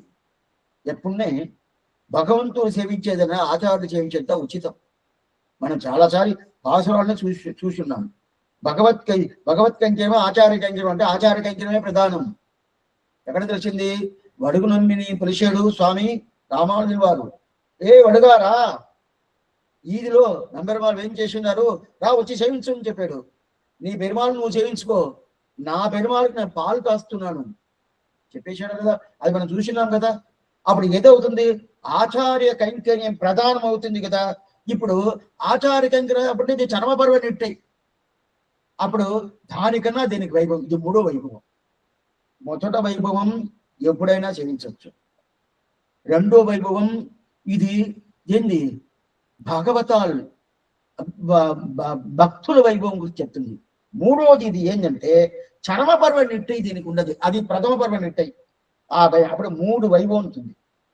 ఇది నేను చెప్పేటప్పుడు మీకు ఒక సందేహం రావాలి. చరమ పర్వ నిట్టై అంటే ఆచార వైభవం చెప్తుంది కదా, అట్లయితే అదే ఆచార వైభవం ఉందని కనినేసి వృత్తాంతి చెప్తుంది. అప్పుడు దానికి కూడా ఇదే వైభవం ఉండదు కదా.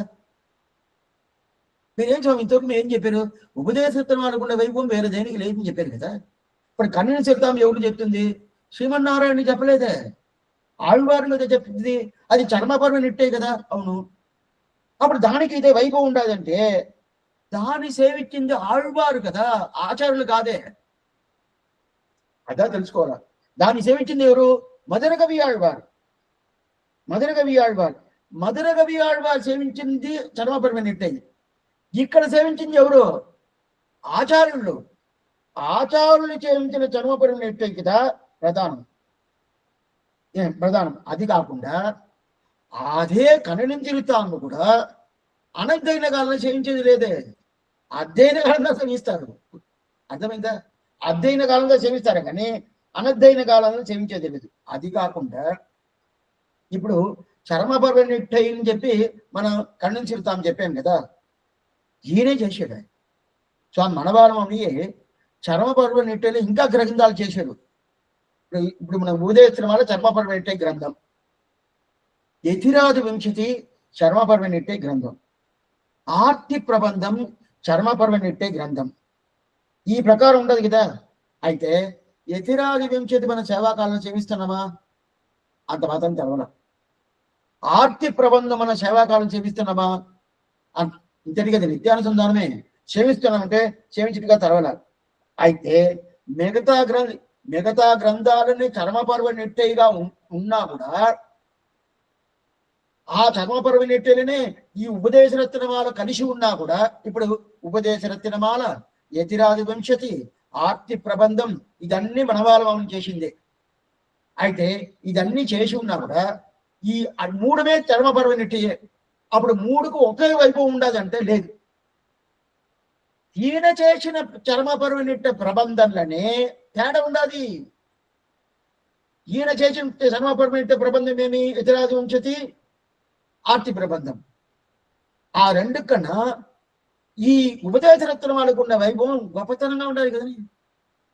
అప్పుడు ఏంది అంత వైభవం దీనికి ఎందుకు చెప్తారంటే 3 వైభవాలు చేశాం. ఒకటి అనధ్యయన కాలం చేయించవచ్చు, ఇంకోటి తత్విషయం కన్నా తదీయ విషయం భాగవతాల గురించి చెప్తుంది ఉంటుంది, మూడోది చర్మపర్వ నిట్టై గురించి చెప్తుంది. ఈ 3 వైభవాలు చెప్తుంది.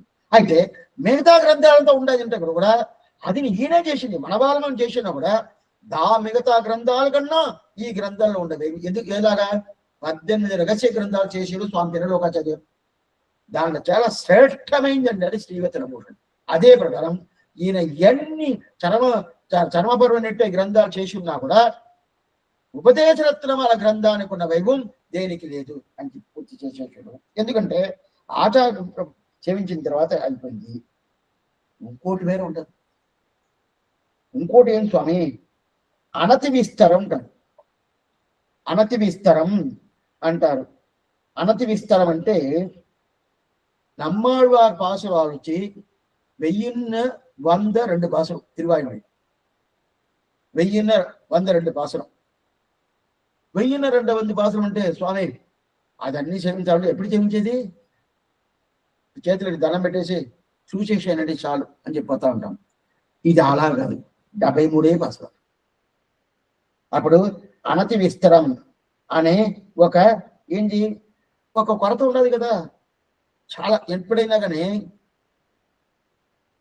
ముందంతా కాలక్షేపం 4 గంటల సేపు 5 గంటల సేపు ఉంది తెలుసా మీకు?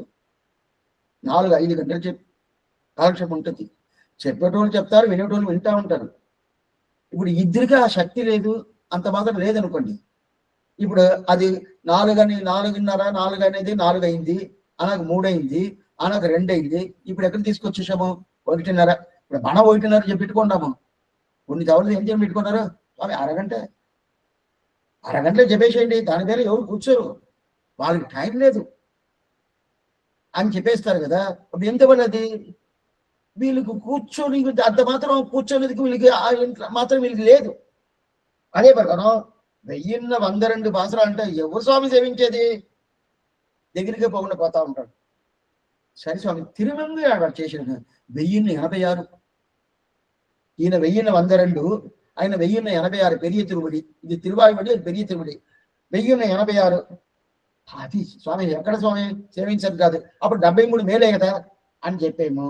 ఇంకో పక్కన ఉండే ఒక స్వామి వచ్చాడు, స్వామి 73 మేలేంటారే, చర్మపరవే నిట్టే గురించి తిన పాసరాలు మీకు కావాలా, 11 పాసరాలు కన్నుని చిరుతాంబు ఉన్నదే, అప్పుడు ఆ కన్నుని చిరుతాంబు నువ్వు ఉపదేశించిన వాళ్ళకన్నా మేలు కదా అని అని అడిగాడు. వాస్తవంగా 11, ఇది 73. అట్లా చూస్తే కనీసం మేలట్టు తెలుసుకుంది. అయితే 11లో మనం పూర్తిగా అర్థం తెలుసుకోవాలంటే అర్థం కాలేదే, కన్నుని చిరుతాంబు పూర్తిగా విని విని విని ఏం అర్థం అవుతుంది, అర్థం సరిగా అర్థం కాలేదే. అందువల్ల ఎట్లా ఉండాలా, చాలా సింపుల్ గాను ఉండకూడదు, చాలా విస్తరంగాను, అనతి విస్తరం, విస్తరం అనతి విస్తరం, ఈ ప్రకారం లేకుండా ఉంటే చాలా పెద్దదిగా ఉంది ఒకటి దగ్గరికే పోము, చాలా తక్కువగా ఉంది అనుకోండి పోతాము, అర్థం కాదు.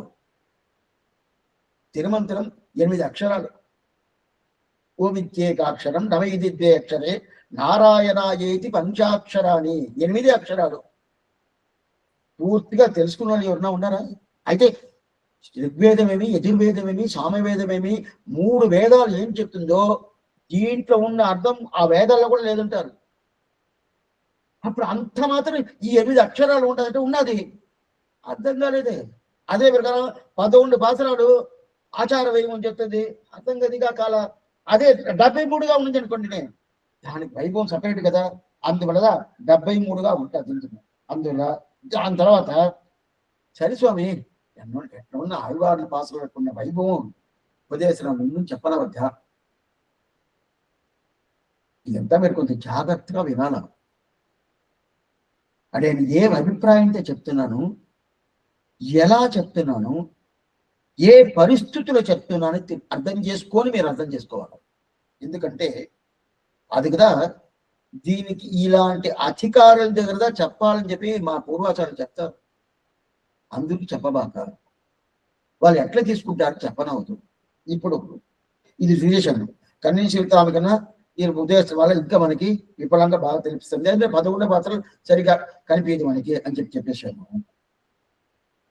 వెంటనే ఒక ఆయన అడిగాడు, ఆళ్వారి పాసరం ఉండదే దానికన్నా ఉపదేశం వాళ్ళ వైభవం మీరు ఎలా చెప్పచ్చు, ఎట్లా చెప్పచ్చు అని చెప్తే, ఇప్పుడు ఆళ్వార్ల పాసరం చూసామనుకోండి, ఆళ్వార్ల పాసరం అంతా కొన్ని విషయాలకంతా దాంట్లో తప్పు లేదు.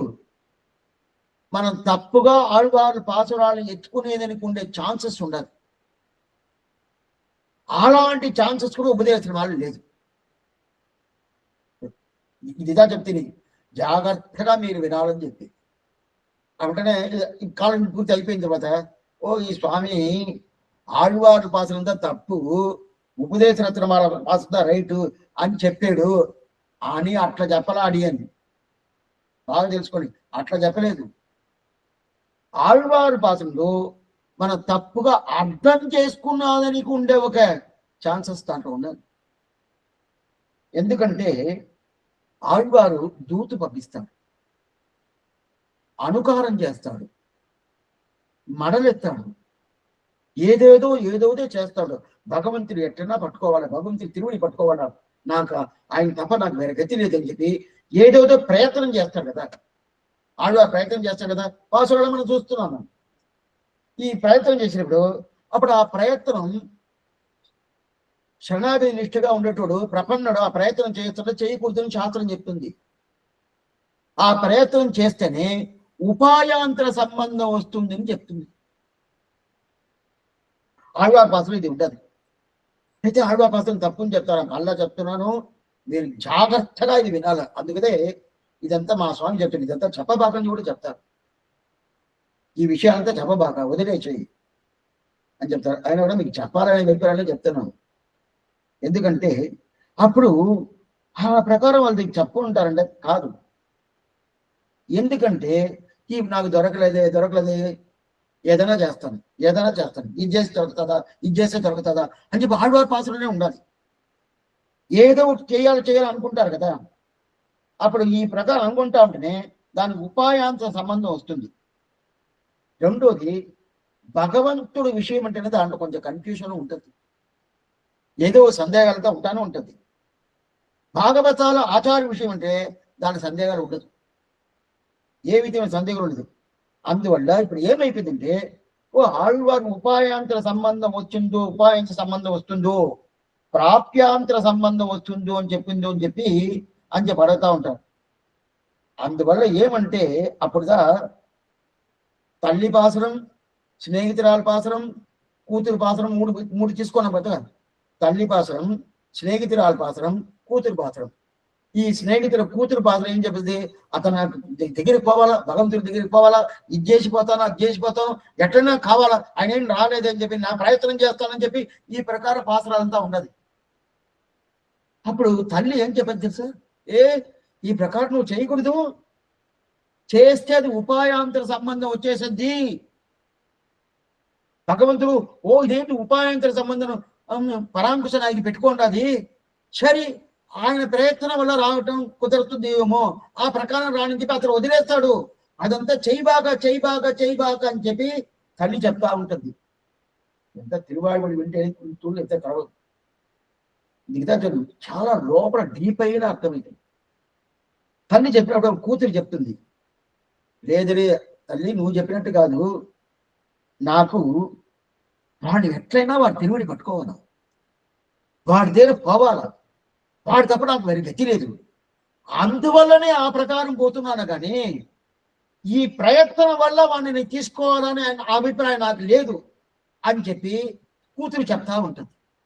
అప్పుడు ఈ మాట వస్తూ ఉంటుంది కదా, నువ్వు తప్పు చేస్తున్నావు అని చెప్పి తల్లి చెప్పటం, నా తప్పు చేయలేదు, నేను అతను ఎట్లన్నా తీసుకోవాలా అభిప్రాయం చేశాను కానీ నాకు అభిప్రాయం లేదు, ఈ ప్రకారం వస్తుంది కదా. ఇదంతా మనం బయట విన్నామంటే అప్పుడు ఇట్లా ఉండదు పాసరా, ఇట్లా ఉండాలి పాసరా అని చెప్పి ఉంటుంది కదా. అలాంటి ప్రాబలాలన్నీ ఉపదేశం అని లేదు, అలాంటి ప్రాబలాలన్నీ దీంట్లో ఉండాలంటే లేదు. ఎంత వైభవం స్వామి, మీరు ఇది మొదలనే చెప్పిండొచ్చు స్వామి, అంతా బాగా వింటా ఉంటాయి. ఎవరు వింటున్నారు, ఆడ వచ్చిన తర్వాత 1-2 పేరు వస్తారు. చాలా ఇదంతా మనసుకి కొంచెం మన బాధ ఇస్తుంది. ఇట్లా వదిలేసి ఉంటారా ఏంటి, ఇంతవరకు నేను ఏమీ ఎక్స్పెక్ట్ చేయలేదు. అప్పుడు ఆ ప్రకారం కదా ఆ ఈ దివ్య ప్రబంధం ఎప్పుడంటే ఈ దివ్య ప్రబంధం చేసేకుండా ఇట్లా చేస్తుందేమో అట్లా చేస్తుందేమో అనుకుంటారు కదా. అలాంటి సమస్య అంతా తెలియలేదు. అంటే శాస్త్రం ఆత్మావాహరే ద్రష్టవ్యు శ్రోతవ్యు మంతవ్యు నిధిధ్యాసవ్యం అని చెప్తుంది. దీంట్లో మూడోది ఇది మంతవ్యం అని చెప్తుంది. ఆ మంతవ్యం అంటే ఎప్పుడు ఆలోచిస్తూ ఉండాలి, మంతవ్యం ఎప్పుడు ఆలోచిస్తున్నాయి, దాని గురించి తెలుసుకుంటా ఉండాలి. అందువల్ల ఈ ఉపదేశ రత్నమాన్ని సదా సర్వకాలం సింధిప్పార్ చిందదని నాలం చిందిప్పార్ కర్వకాలం ఈ పాసనం తెలుసుకుంటా ఉండాలి. అప్పుడు ఏమవుద్ది, మనకు శేషి అయిన స్వస్వామి అయిన శేషి అయిన ఆ సంబంధం మనకి పూర్తిగా దొరుకుతుంది. అప్పుడు ఆ సంబంధం దొరికితే మనకి మోక్షమిచ్చే ఆ రామానుజుల వారు పూర్ణంగా ఇస్తాడు అని చెప్పినారు. అప్పుడు మనకి ఎవరు సంబంధం, రామానుజుల వారి సంబంధం దొరుకుతుంది. ఈ ఉపదేశ రత్నాలు పూర్తిగా చేసుకుని ఉంటే భగవత్ సంబంధం చెప్పాల. ఎంత ఎతిరాదరు ఇన్నరులు కెండు విలక్కాగి శతిరాగ వాంగిడి వర్గం. యతిరాజు అంటే స్వామి రామానుజుల వారు. ఆయన పరిపూర్ణమైన కటాక్షంకి వీళ్ళు దగ్గరకు పొందుకొని వీళ్ళు చక్కగా ఆనందంగా ఈ లోకంగానే ఆ లోకంగానే ఆనందంగా ఉంటారని చెప్పి ఈ పాసన పూర్తి చేస్తున్నారు. అటైతే ఆయనే శేషి. శేషి అంటే మీ స్వామి. ఇప్పుడు ఆయనే శేషి అంటారు. ఎవరు? స్వామి రామానుజుల వారు శేషి. రామానుజుల వారే మనకి శ్రీవైకుంఠ ప్రాప్తిని ఇస్తాడు. విష్ణులోక మణిమంటప మార్గదాయి మనం చూసాం కదా చాని. ఇప్పుడు ఆ రామానుజుల వారు ఆది శేషియ, ఆది శేషర? ఆది శేషుడు కదా వినిందాము. ఆది శేషుడు వినింది లేదా స్వామి? ఆదిశేషుడు అవతారం, ఆదిశేషుడు అవతారం, ఆదిశేషుడు అవతారం అంతని చెప్తాము. ఆదిశేషుడు, ఆదిశేషియ ఇప్పుడు చెప్పడం చూస్తే శేషిగా ఉంటాడు స్వామి. లేదా ఆయన కదా మనకు మోక్షం ఇస్తున్నాడు. అప్పుడు ఆయన శేషి కదా.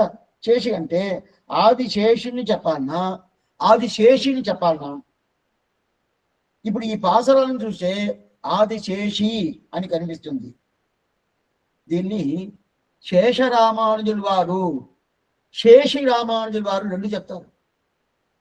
శేషరామానుజుల వారు, శేషి రామానుజుల వారు ఉంటారు. శేషి రామానుజులు చెప్తే ఏంటమే? రామానుజుల వారు బలరామానుజుడు. బలరామానుజుడు అంటే ఎవరు స్వామి? బలరాముడికి తమ్ముడు. ఎవరు? పార్థసారథి. ఆయన కృష్ణుడు, ఆయన కూడా బలరాముడికి తమ్ముడు. అప్పుడు బలరామానుజుడు ఉంటే ఇప్పుడు ఎవరు వస్తుంది? పార్థసారథి అనే కృష్ణుడు వచ్చేస్తుంది. అప్పుడు ఆయన ఏమవుతుంది? శేషి రామానుజుల వారిని అయిపోతుంది. అదే శేషరామానుజులు అంటే ఆయనే రామానుజుల వారే, ఆయన అవతారం చేసాడు కదా. అప్పుడు ఆయనే శేషరామానుజుడు. శేషిని చెప్తే రామానుజులు అంటే బలరాముడికి తమ్ముడు. తెలుస్తుంది. శేషి రామానుజ అంటే బలరాముడికి తమ్ముడు. బలరాముడికి తమ్ముడు ఉంటే శేషి వస్తుంది. బలరాముడి తమ్ముడు ఎవరు? కృష్ణుడే కదా. అప్పుడు ఆయన కృష్ణుడే కదా శేషి. శేషి వచ్చేసింది. ఆ శేషి వచ్చేసింది అప్పుడు కిడ. అయితే అదే అప్పుడు ఎవరు వస్తారు? పార్థసారథి వస్తాడు, కృష్ణుడు వస్తాడు, పార్థసారథి వస్తాడు. ఆయన శేషి రామానుజుడు. అదే శేషరామానుజుడు అంటే ఈయన అవతారమే, ఈయనే. అప్పుడు ఆ శేషరామానుజుల అనుగ్రహం పరిపూర్ణంగా మనం పొందుతాము. ఎట్లా పొందుతాము? శేషి రామానుజుడు ఏం చేశారో ఆ శేషి రామానుజుడు చేసింది శేషరామానుజుడు మనకిస్తారు. అర్థం కాలేదు స్వామి. శేషి రామానుజుడు కృష్ణుడు, ఆయన మనకి అనుగ్రహించాడు భగవద్గీత. 700 శ్లోకాలు జరిచాడు కదా. ఆ గీతా భాష అనుగ్రహించింది శేషరామానుజుడు. ఆయన మనకి పూర్ణంగా ఇస్తాడు. ఆ గీతా భాష అనుగ్రహించుతాను. ఇప్పుడు ఈయన శేషియా శేషరా అంటే శేషి. శేషిని చెప్పుకోవచ్చు, శేషని చెప్పుకోవచ్చు. అప్పుడు శేషి అయిన ఆ స్వామి రామానుజుల వారు పరిపూర్ణ కృపానికి సర్వకాలము మనం దానికి పూర్తిగా మనం ఉంటాం. ఏది? ఈ ఉపదేశంతో మనం సేవించామంటే ఆయన శేషి రామానుజుల వారిని ఆయన పరిపూర్ణ కటాక్షం మన మీద పడద్ది. రెండోది, ఈయనకి స్వామినే పేరు. స్వామినే పేరు. ఒక విషయం చెప్తాను. ఇప్పుడు స్వామి అంటే ఏమి చెప్తామా? శ్రీమన్నారాయణ చెప్తాం. స్వస్వామి సంబంధం అని చెప్తాం కదా. స్వస్వామి సంబంధం అని ఇప్పుడు మనం చూసేవి. స్వస్వామి సంబంధం, శేషశేషి సంబంధం, అదే పుత్ర, అదే ఇది పితృపుత్ర సంబంధం అని చెప్పి చూసాం కదా. అదే ప్రకారం ఇప్పుడు సస్వామి సంబంధం. స్వామి అంటే శ్రీమన్నారాయణ రెడ్డి. అయితే శ్రీపెరుంబూతూరులో మీరు పోయారంటే ఆదికేశవ పెరుమాళ్ళు ఉన్నారు ఒక పక్క, ఆయన పెరుమాళ్ళు. స్వామి ఎంబెరుమానారు పక్క ఉన్నారు స్వామి రామానుజుల వారు. మీరు అక్కడ పోయారనుకోండి, చైత్ర మాసంగా 2 ఉత్సవాలు జరగద్ది. చైత్ర ఆరుద్ర నక్షత్రం స్వామి ఎంబెరుమానార్కి, చైత్ర శ్రవణ నక్షత్రం ఆదికేశవ పెరుమాళ్ళకి 2 ఉత్సవాలు అక్కడే జరగద్ది. అయితే ఈ ఉత్సవాలు ఆ ఉత్సవాలు ఒకటి 2 కలవదు. కలవనే కలవదు. ఒక్కొక్క టైం ముందు స్వామి ఆదికేశవ పెరుమాళ ఉత్సవం వస్తుంది, ఒక్కొక్క టైం ముందు స్వామి రామానుజుల వారి ఉత్సవం వస్తుంది. ముందు రామానుజుల వారి ఉత్సవం వచ్చిందంటే ఆదికేశవ పెరుమాళ ఉత్సవం రావటానికి 10 రోజులు గ్యాప్ ఉంటుంది, 10-15 రోజులు గ్యాప్ ఉంటుంది. అదే ముందు ఆదికేశవ పెరుమాళ ఉత్సవం వచ్చిందంటే 2-3 రోజులే గ్యాప్ ఉంటుంది, 2-3 రోజులే గ్యాప్ ఉంటుంది. మళ్ళీ స్వామి ఎంబెరుమాన ఉత్సవం స్టార్ట్ చేసి వస్తుంది. అక్కడ ఏం తిన్నా చెప్తారు మాట, స్వామి ఉత్సవం అంటారు. స్వామి ఉత్సవం అంటే ఆదికేశవ పెరుమాళ ఉత్సవం కదా అనుకుంటాము కదా. కాదు,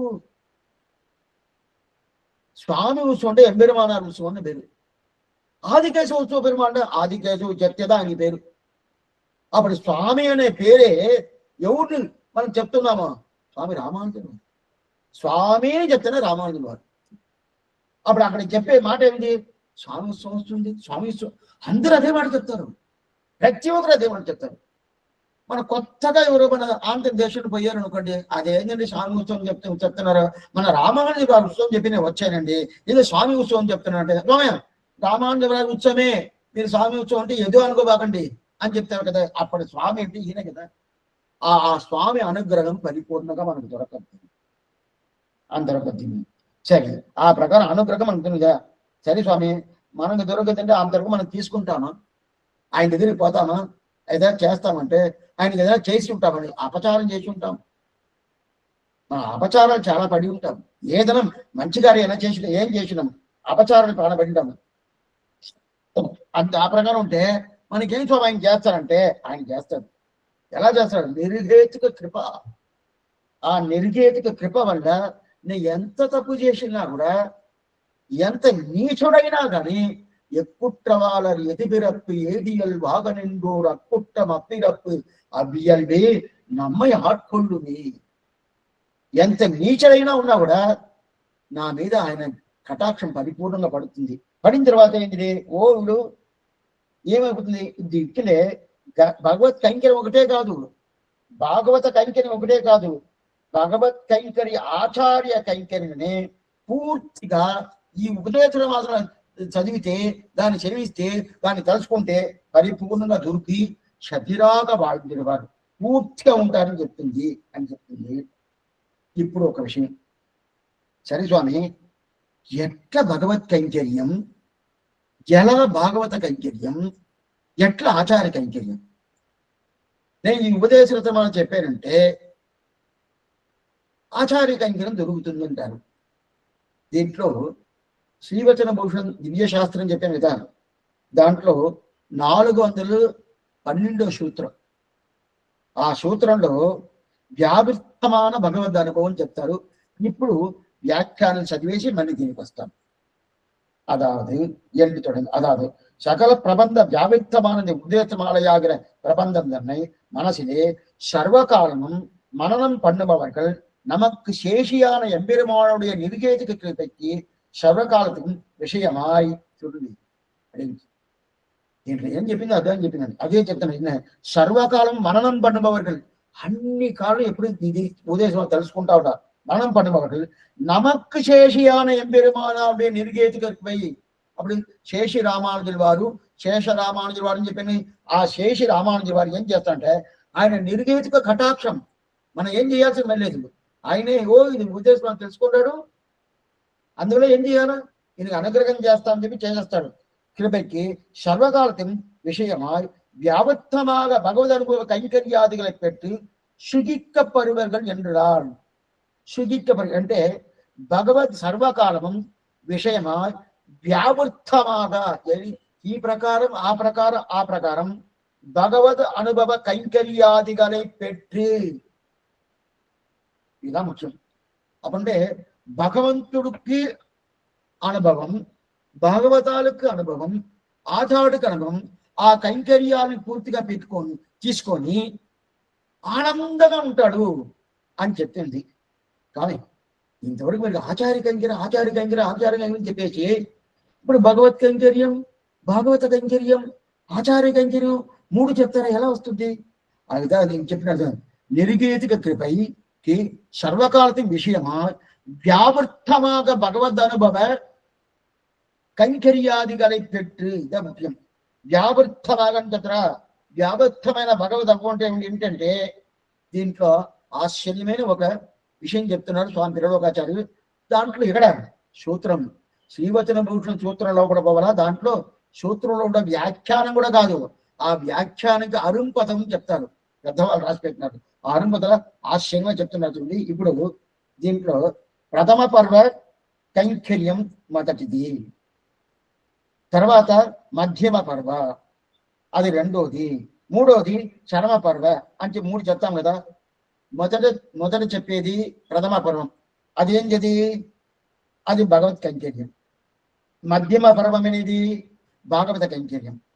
చరమ పర్వం అనేది అది మూడోది ఆచార్య కైంకర్యం అని చెప్తాను కదా, ఇట్లా చెప్తాను. అయితే ఈ సూత్రంలో ఏం చెప్పిండే తెలిసిన 412 సూత్రంలో ప్రాప్త్యత్తుకి ప్రథమ పర్వం భగవత్ కైంకర్యం, ప్రాప్త్యత్తుకి ప్రథమ పర్వం భగవత్ కైంకర్యం అని చెప్పుండాల. అయితే అట్లా చెప్పాల. ప్రథమ పర్వం భగవత్ కైంకర్యం చెప్పాలి కదా, అట్లా చెప్పలే. ప్రాప్త్యత్తుకి ప్రథమ పర్వం ఆచార్య కైంకర్యం చెప్తున్నాడు. కొంచెం మీరు ఇక్కడే గుర్తుగా వింటే ఈరోజు చాలా విషయాలు చెప్పినాను. అర్థం కాదంటే తర్వాత మళ్ళీ మీరు వేసి కూడా వినొచ్చు. ఇప్పుడు ప్రాప్త్యత్తుకి ప్రథమ పర్వం ఆచార్య కైంకర్యం చెప్తాడు. దీనికి ముందు మనం ఈ ఉపదేశం ఎలా పెట్టాడు, ప్రథమ పర్వం నిట్టై మొదట పాత్రంతో ప్రారంభించి 20వ పాత్రం దాకా ప్రథమ పర్వం అని చెప్పాను కదా. అప్పుడు చరమ పర్వం అనేది ఏంది, ఆచార్య కైంకర్యం. ప్రథమ పర్వం అనేది ఏంది, భగవత్ కైంకర్యం. ఇప్పుడు దీంట్లో ఏం చెప్తున్నా అంటే పుల్లలోకాచార్య స్వామి ఆ దీంట్లో శ్రీవచనములో ప్రాప్త్యం అంటే పురుషార్థం, ఆ ప్రాప్త్యానికి ప్రథమ పర్వం ఆచార్య కైంకర్యం అంటారు. ప్రథమ పర్వం మన భగవత్ కైంకర్యం కదా అనుకుంటుంది. అదేం స్వామి ఆచార్య కైంకర్యం చెప్తున్నాడు స్వామి పుల్లలోకాచార్యులు, అది అట్నే పెట్టుకోండి. దాని తర్వాత మధ్యమ పర్వం భాగవత కైంకర్యం చెప్పాల. అటు చెప్పకుండా మధ్యమ పర్వం భగవత్ కైంకర్యం చెప్పేశాడు. చరమ పర్వం ఆచార్య కైంకర్యం చెప్పి ఉండాలా, అట్లా చెప్పకుండా చరమ పర్వం భాగవత కైంకర్యం చెప్పేశాడు. అంతా మార్చేసాడు. మళ్ళా చెప్తాను. ప్రథమ పర్వం అంటే మొదట మనం చేయాల్సింది భగవంతుడికి, దాని తర్వాత భాగవతుడికి, దాని తర్వాత ఆచార్యుడికి. అప్పుడు ప్రథమం, మధ్యమం, చరమం. ఇది ఈ క్రమం ఎట్లా వస్తుంది, ప్రథమం భగవంతుడు, మధ్యమం భాగవతుడు, చరమం ఆచార్యుడు, ఈ క్రమంలో రావాలి. అయితే ఇక్కడ శ్రీవచన భూషణ సూత్రంలో స్వామి తిరులోకాచార్య ఎట్లా చెప్పంటే ప్రథమ పర్వం ఆచార్యుడిని చెప్పేశాడు, మధ్యమ పర్వం భగవంతుడిని చెప్పేశాడు. అదే చరమ పర్వం ఆచార్యుడు చెప్పాలి కదా, ఆ చరమ పర్వం భాగవతాలని చెప్పేశాడు.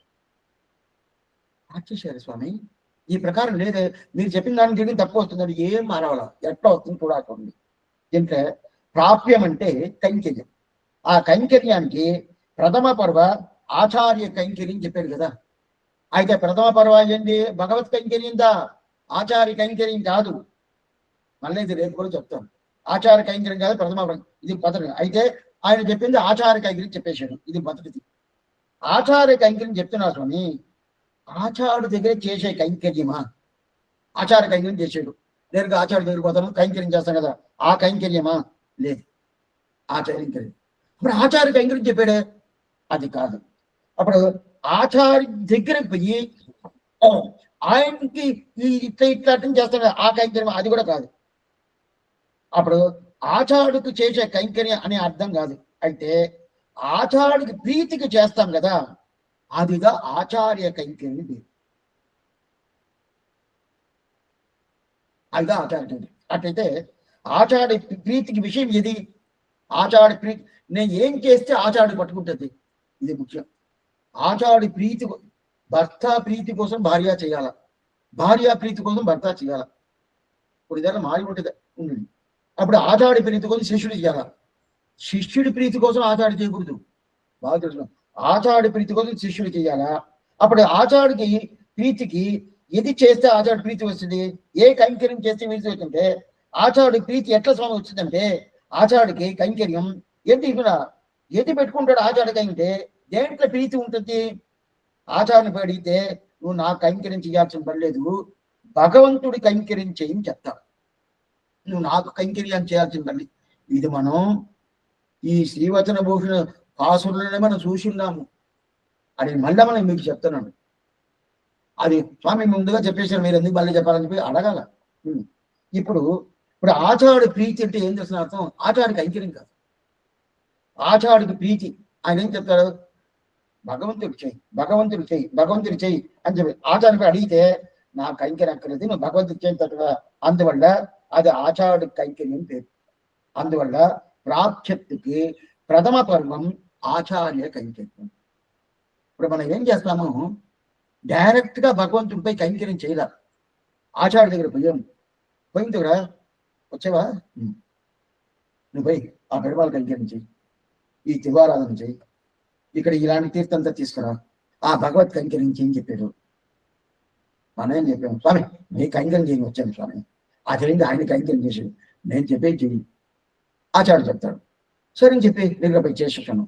ఇప్పుడు నేనేమనుకున్నాను, ఆయన ఏం స్వామి ఆచార్యుడు కైంకర్యం చేయాలని చెప్పి ఈ శ్రీవచన భూషణలో కానీ ఉపదేశించిన వాళ్ళు కానీ ఈ కాలక్షేప అధికారి మళ్ళ తిప్పి అదే చెప్తాడు. ఇప్పుడు అదే ఆచార్యుడు భగవంతుడు పోయి కైంకర్యం చేయని చెప్తాడు, నేను భగవత్ కైంకర్యం అయిపోతుంది, నేను ఏం చేసేది భగవత్ కైంకర్యం చేస్తున్నానే, నా ఆచార్య కైంకర్యం చేయలేదే అనుకోవాల్సిన పని లేదు. అది ఆచార్య కైంకర్యం, అది ఆచార్య కైంకర్యం. భగవత్ కైంకర్యం అని అనుకోవాల్సిన అది ఆచార్య కైంకర్యం. అప్పుడు ఆచార్య కైంకర్యం. ఇప్పుడు ఆచార్య ప్రీషికి ఎక్కువ కైంకర్యం ఏది, భగవత్ కైంకర్యం వచ్చేసిందా. ఈ ప్రకారం ఇదేంటి, దాని తర్వాత ఇదిదా శతిరాగ వావిందుడు వారి తావన ఉంటది కదా. వావిందుడు వారు అంటే ఏమర్థం, బాగా చల్లగా ఉంటారు, వాళ్ళకి ఏ విధమైన హింస లేకుండా, ఏ విధమైన శ్రమం లేకుండా ఆనందంగా ఉంటారు. అందా చతిరాగ వాంటిని అటంటే ఏమంటే భాగవతాల ప్రీతికి విషయంగా కైంకర్యం చేసుకుంటా ఉంటారు అని చెప్పారు. అప్పుడు ప్రథమ పర్వ ప్రాప్త్యత్తిక ప్రథమ పర్వ ఆచార్య కైంకర్యం అంటే ఆచార్యుడు చెప్పటం మనం పోయి భగవత్ కైంకర్యం చేస్తాము. అది భగవత్ కైంకర్యం కాదు, ఆచార్య, అది ఆచార్యం చల్లగా చేస్తాడు. అదే మధ్యమ పర్వం అంటే ఏంటి, మధ్యమ పర్వం అంటే ఏంది, దీంట్లో పర్వం మధ్యమ పర్వం అంటే భాగవతం అని చెప్పి ఉండాల, భాగవత కైంకర్యం. అయితే మధ్య పర్వం భగవత్ కైంకర్యం చెప్పాడు. ఆ భగవంతుడు ఏం చెప్పాడు, నా కైంకర్యం చేస్తున్నావు కదా చెయ్యి, చాలా మందులు నాకు కైంకర్యం చేసేది వాస్తవంగా, నువ్వేం చేస్తావు, అదిగో ఒక భాగవతుడు, ఆ భాగవతుడు ఎలా ఉన్నాడు, ఎట్లా చేస్తున్నాడు, ఆయనకి ఏమే శ్రమం, ఆయన చేసి కైంకర్యం చేసినప్పుడు ఎవరే లేదే, నువ్వు ఆయన కైంకర్యం చేయి అని భగవంతుడు నన్ను పంపిస్తాడు, నేను ఆ భాగవతు కైంకర్యం చేస్తాను. ఇది ఏం కైంకర్యం, ఇది భగవత్ కైంకర్యం.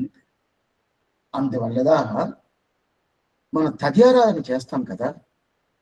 అవును స్వామి తద్యారాధన చేస్తాము, అవును, దానికి ఏం చెప్తాం పేరు, తద్యారాధన ఎవరికి చేస్తాము, వచ్చిన భక్తులకు అందరికీ చేస్తాం. ఎవరెవరు శ్రీ వైష్ణవ వాళ్ళు వస్తారు, ఆండాళ్ళ గోష్ఠి, పురుషాల గోష్ఠి, వాళ్ళకి అందరికి వచ్చి ఏదో కోయిలకి వస్తారు, ఏదో వస్తారు. ఒకటి తద్యారాధన సంప్రదాయాలు చాలా ముఖ్యం. కొత్త సేవాకాల మొత్తం సేవించేసి బండి నీకు ఏదో కొంచెం బెల్లం పెడతాను, ఒక కలకండ ఇస్తాను, 2 ద్రాక్ష ఇస్తాను పొడి చెప్పకూడదు. వాళ్ళు కడుపు కూరుకని నిండాలి, ప్రసాదం పెట్టాలి. అప్పుడు ప్రసాదం పెట్టాలి, ఎవరికి పెడుతున్నాము, శ్రీ వైష్ణవాలు పెడుతున్నాము, అప్పుడు భక్తులకి పెడుతున్నాము. ఇప్పుడు భక్తులకు పెట్టేది భాగవతాలు పెడుతున్నాం. ఇది భాగవత కైంకర్యం అంటే కాదు, అదేం కైంకర్యం, భగవత్ కైంకర్యం. భగవంతుని చూసి చెప్పాం. అప్పుడే ఒక తద్యారాధన మనం చేస్తున్నామంటే భగవత్ కైంకర్యం చేస్తున్నామని అర్థం. అంటే ఆ భాగవతుడు ఏం చేస్తాడు, నాకొద్దు ఆచారం నడుచుకుంటే, నీకు ఉజ్జీవనం ఆచారుడుగా, ఆచారుడు కైంకర్యం చెయ్యి అంటాడు. మళ్ళీ ఈయన పోయి ఆచార్య కైంకర్యం చేస్తాడు. ఇప్పుడు అది ఆచార్య కైంకర్యం అంటే భాగవత కైంకర్యం.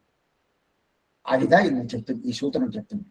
అప్పుడే ఏమి చర్మపరం ఉంటే ఆచార్య కైంకర్యం అంటే ఏం చెప్తుంది కదా, అప్పుడు చర్మకరం ఉంటే భాగవత కైంకర్యం. అప్పుడు ఆచార్యుడు చెప్పటం